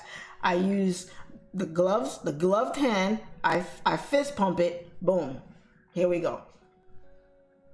Can't do it. Can't do it. I don't even want to touch my phone after that because your phones are dirty. You know? I don't even want to touch my phone. I don't want to touch shit. Touching all that stuff. You walk in the car, you put your hands on your steering wheel, you touch your phone, you're touching your gear shifter, you're touching all of this shit, and you're just cross-contaminating all of that with the shit that you just touched on that nasty ass nozzle. Ew. That's nasty. I ain't doing that.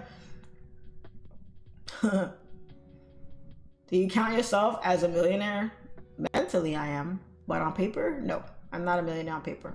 Got a long way to go. I think most women don't like pumping gas. My wife taught me that. Yes. Why y'all laughing at ball sack? It's a real thing.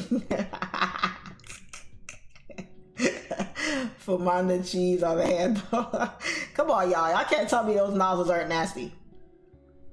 You can't tell me that. When I use a public bathroom, I never touch the doorknob. I always grab a napkin. I grab the doorknob, and walk out. That shit is nasty, guys. No, I don't care if the cleaning lady just walked out, and I walked in right after her. I don't care. I'm not touching this nasty ass shit. Taking this stuff back to my house. You tripping? No.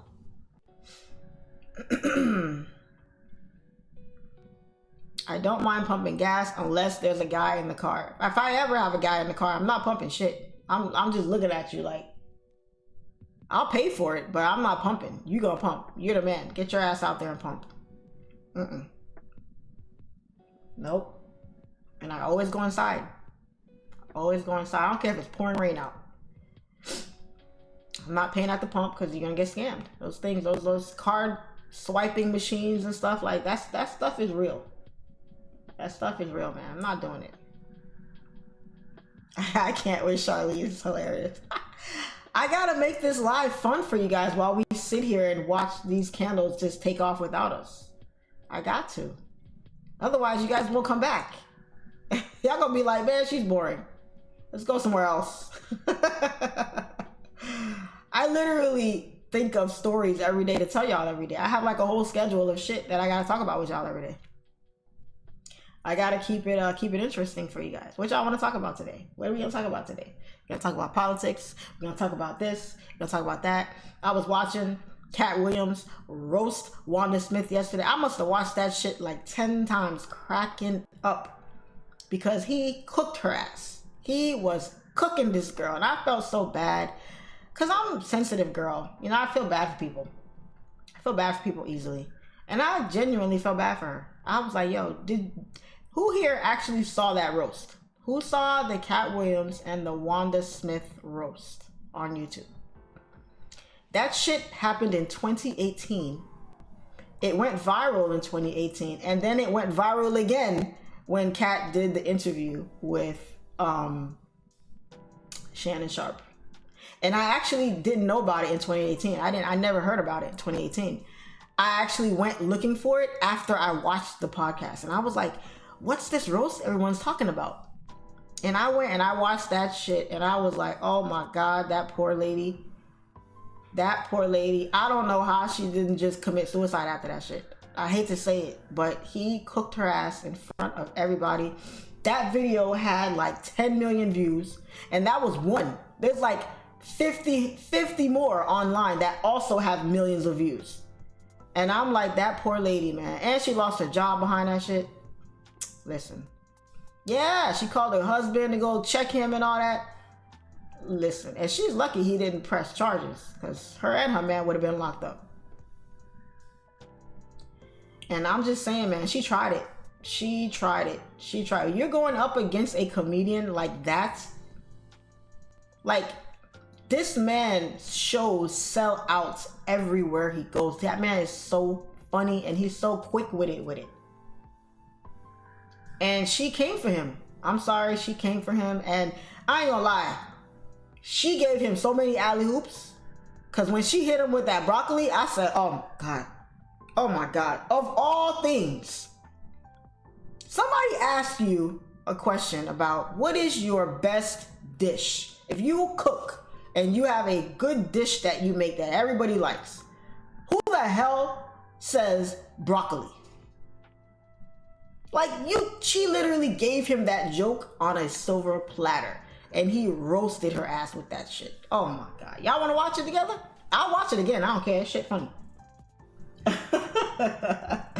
If y'all want to watch it again, let me know in the chat. I'll put it on and we'll all watch it together while US30 takes off without me here on these goddamn buys. Looking for buys today, didn't give us shit today. This is fucking ridiculous. Excuse my language, guys, but god damn it. Jesus Christ. Let me know if y'all want to watch it, because that shit was funny. I'll watch it. They'll probably demonetize this video for me putting it on, but I don't give a shit. She tried her best with the comebacks, but it wasn't good enough. Nope. Her comebacks was trash. She didn't even have no comebacks. She just kept like hitting them with low blows. Like talking about him being in jail, being crazy, insinuating that he was gay, calling him little mama and all that. Like, she really didn't have no comebacks. She was just like grasping for straws at that point. It was horrible. It was horrible. Like, he gave it to her, man. He gave it to her. Play it. He played it. Man. He let her ass have it, bro. And then she got fired right after, because you call yourself a comedian, yet you can't take the heat, and you want to go against Cat Williams. Cat Williams. Bruh, I would not challenge Cat Williams. I would not challenge Bernie Mac. I would not challenge Monique. I would not challenge Richard Pryor. Certain names in the comedian Hall of Fame, you just don't fuck with. I'm so sorry. Certain people are so good at what they do. Don't try them. Don't come for that person, because they are going to... That was the definition of fuck around and find out. And listen, I don't think that lady ever showed her face again. I don't think she ever showed her face again. Let me try to find it for y'all guys. Man, this shit got 10 million. Oh my goodness. Let me see here. Let me find a good one for y'all so we can watch. What is this?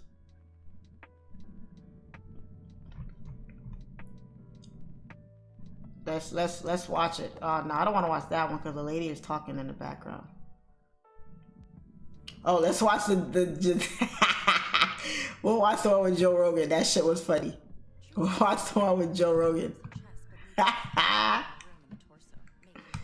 Hold on, y'all. Imagine coming back from getting in a fight with. All right, this shit is funny.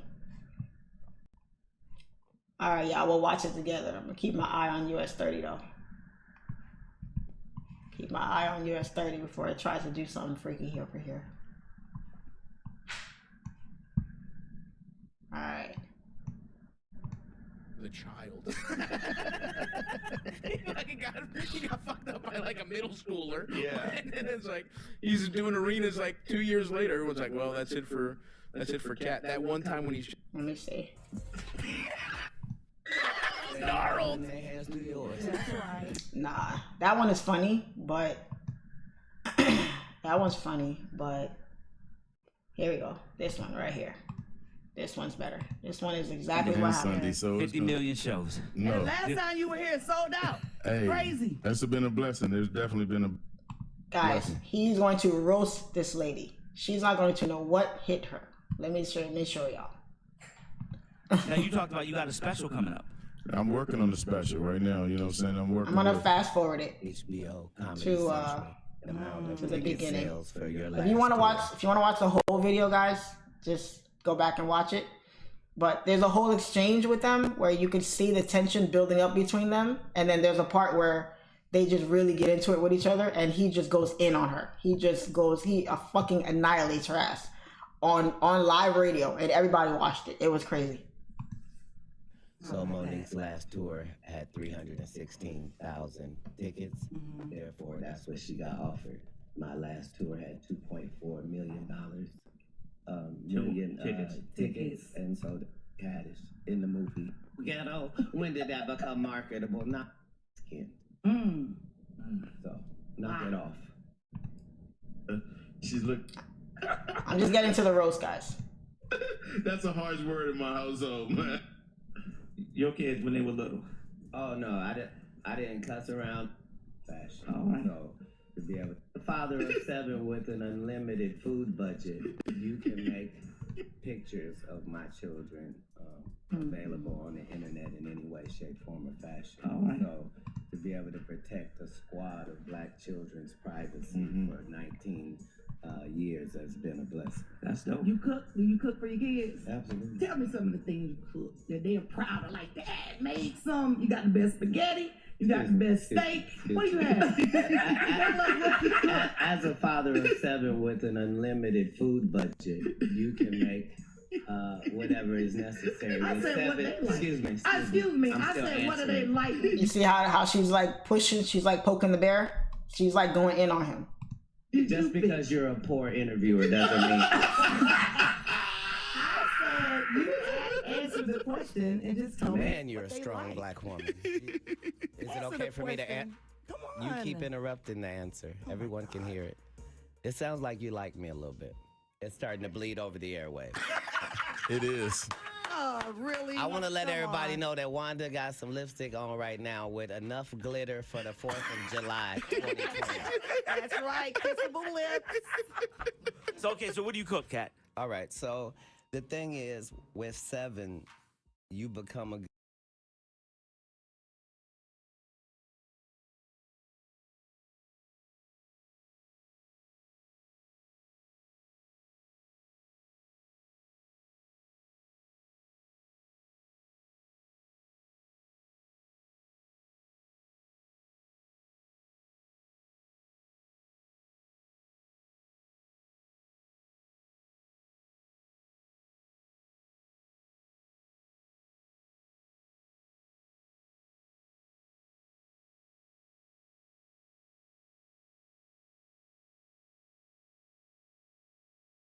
Shit.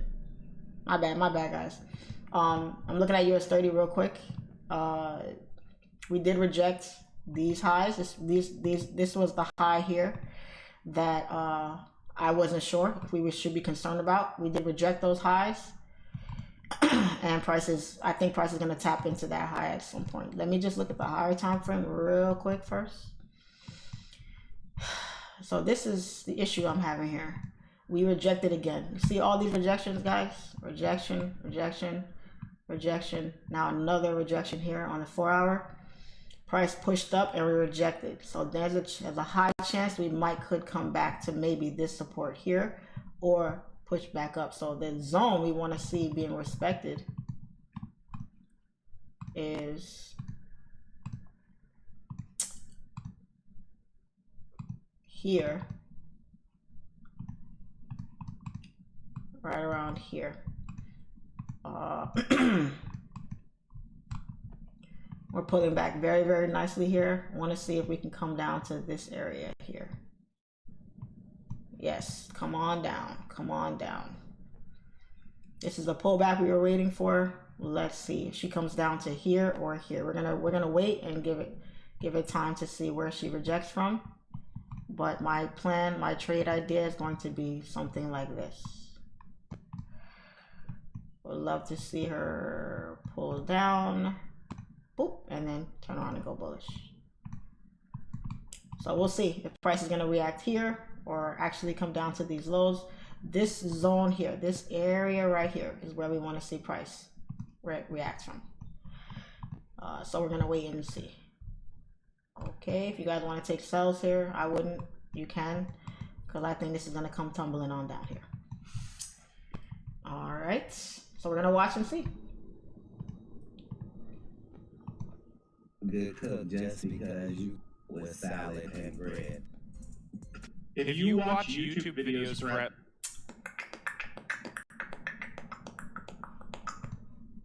Ambi.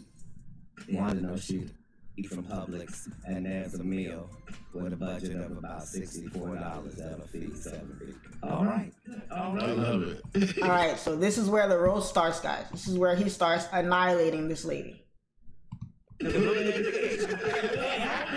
right, Red Grant. How many kids you got, one? I have 3 boys. Excellent. Yes, I do. Aren't boys simple? Aren't boys simple? They can be. They can be. Want to know she What? She didn't do as much cooking in the latter years as she did in the beginning. Whatever. I cook. I do it all. I didn't say that she Well, didn't. that's all right. I did it in the beginning and the middle and the end. What's your favorite thing to cook? Yeah.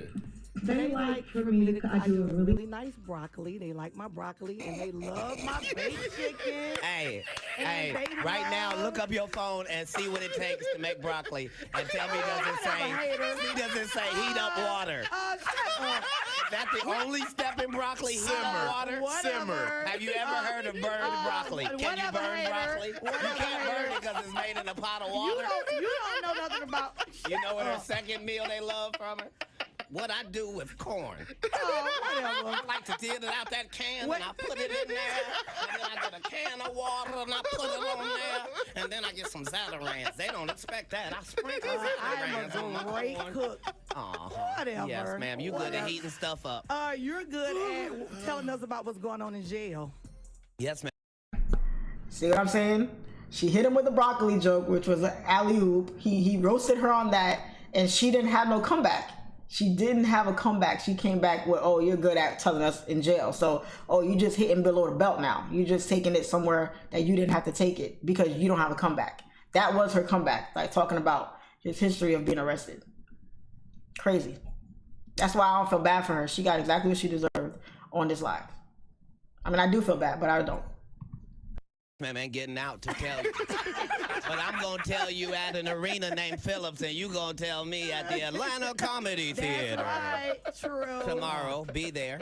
All right. Red Grant show, I know Red I'll Grant. be there. Don't miss it. Red Grant, Cat Williams, thank y'all for coming through, man. Yes. And thank you for having me. Thank you for coming in. I see why people come to Wanda's show. Yeah.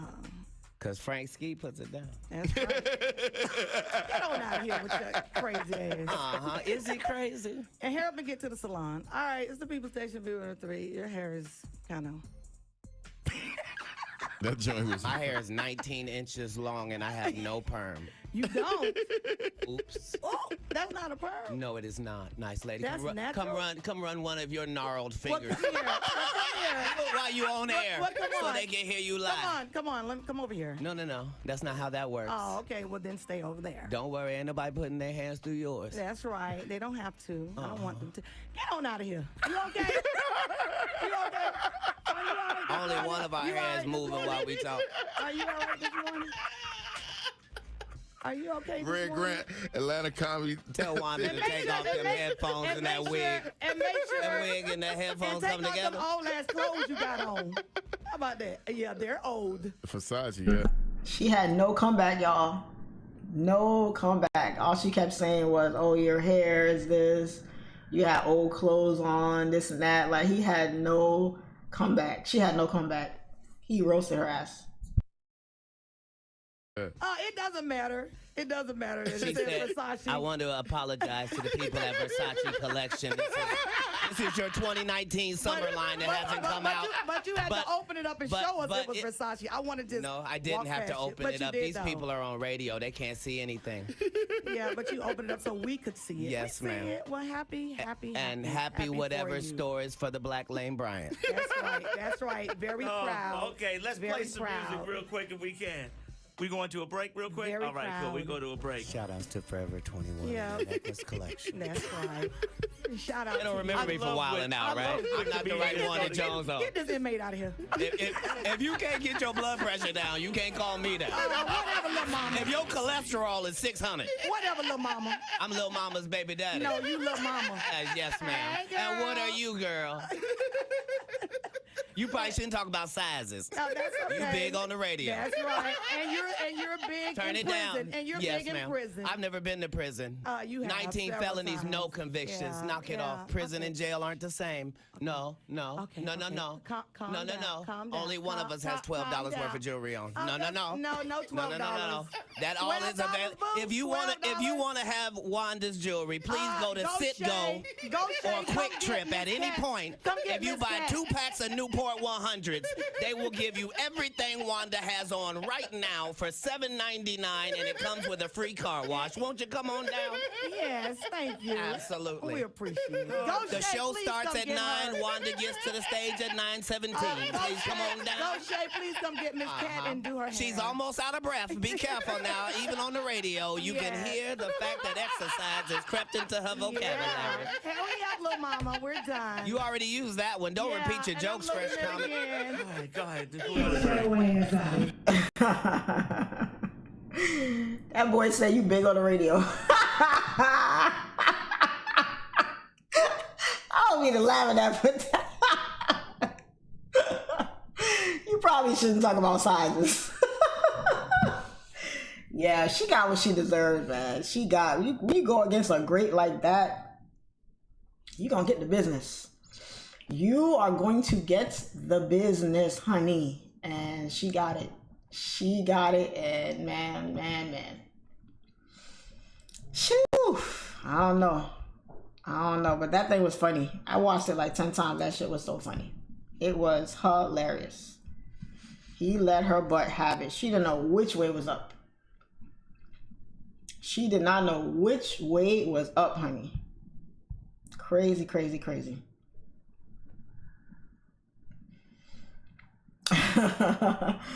Come run one of your gnarled fingers. She probably didn't know what that meant. Oh man, hilarious. Y'all gotta be careful. Don't be playing with these people. You're gonna learn quick. They're gonna show you quick.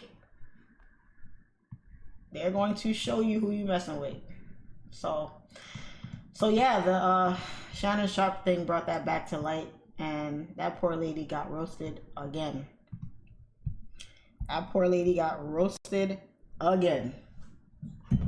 That shit went so viral. Super duper viral. Yeah. Well, I got tickets. That interview, definitely. Where is she today? That's a good question. She got fired. After that, but I don't think she got fired because of how she treated him on the show. I think she got fired because I think that day or the next day they had the show at the Atlanta Comedy Theater, and her husband rode up on him with a gun, and she had her son out there and all this stuff, like basically threatening Kat about what happened. And I don't know what she was thinking doing that, but he didn't file no charges. I mean, he didn't whatever. They didn't go to jail or nothing, but she got fired. She lost her job behind that. She got roasted. It went viral, and she lost her job. It don't get no worse than that. It don't get no worse than that. Man. So, yeah, it's funny. It's funny. Y'all gotta watch it. And if you watch the commentary from other people that talk about it, it's hilarious. Club Shay Shay with Monique is today. I'm waiting for that. I got my notifications turned on, honey. And I'm waiting for it. I'm waiting for it. So, she's still doing comedy. That's about it. I don't think she's funny, though. I don't find her... People just be calling themselves comedians. Like, I don't know. I've looked at some of her stuff online, and it's not funny. I don't know. She's not funny to me. I don't know. She reminds me of, like, Tiffany Haddish. Tiffany Haddish is not funny to me. I've never found her funny. Like, Kevin Hart is funny in spurts. But I don't think she's funny. So let's look at gold real quick. Gold is pumping here. Gold is pushed up here, which is nice. We finally broke through this all consolidation area. Never came back down. What time did this happen? This was just now 9:30. So 9:30 got some volume to push gold up. Let's see if we can get a retest. Yeah, let's see if we can get a retest for gold to come back up. Let me look at the higher time frames real quick. Yeah, get a pullback and look for some rejections, and then take some entries for the buy.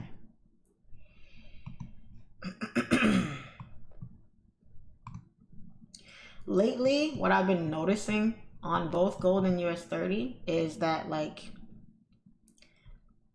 when price is struggling at a certain area, when price is struggling at a certain area, you kind of have to look at it like, maybe it's just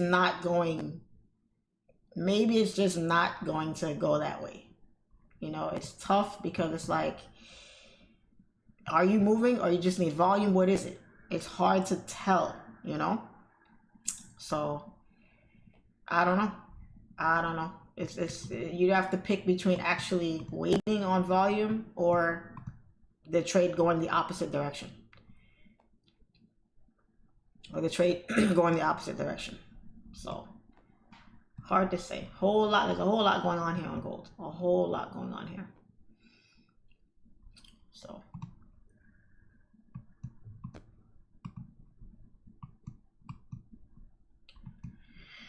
So I'm going to wrap up the YouTube live here and focus on the private group for the rest of the morning. We're going to see if we can try to get a setup here. If US30 decides to come down and give us a pullback, or if we're going to just turn around and keep going up. And that's going to be the day for us, honestly. Hopefully we do get some sort of pullback here. We'll see, but I don't know.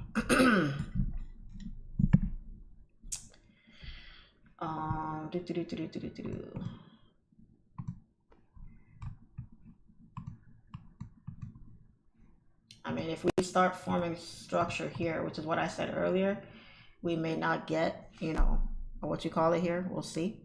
But I just don't think this is enough of a pullback. I would love to see us come down some more. Yeah, this is just a 5-minute area here, 30-minute. There's really it's not forming any type of support here. Only on the 15 and the 5. So let's see. But that's it for us today, guys. We had fun today.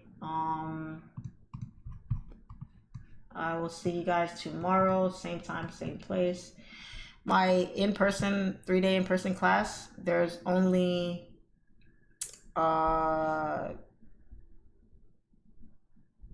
Hold on, I'll tell y'all right now.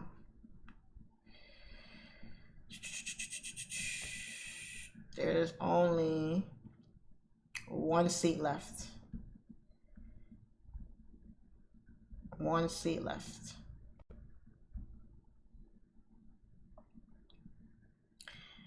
So if you want to apply, go ahead and do that with the link in the description box. Okay. So good stuff, guys. I will see you guys tomorrow. Same time, same place. Ciao.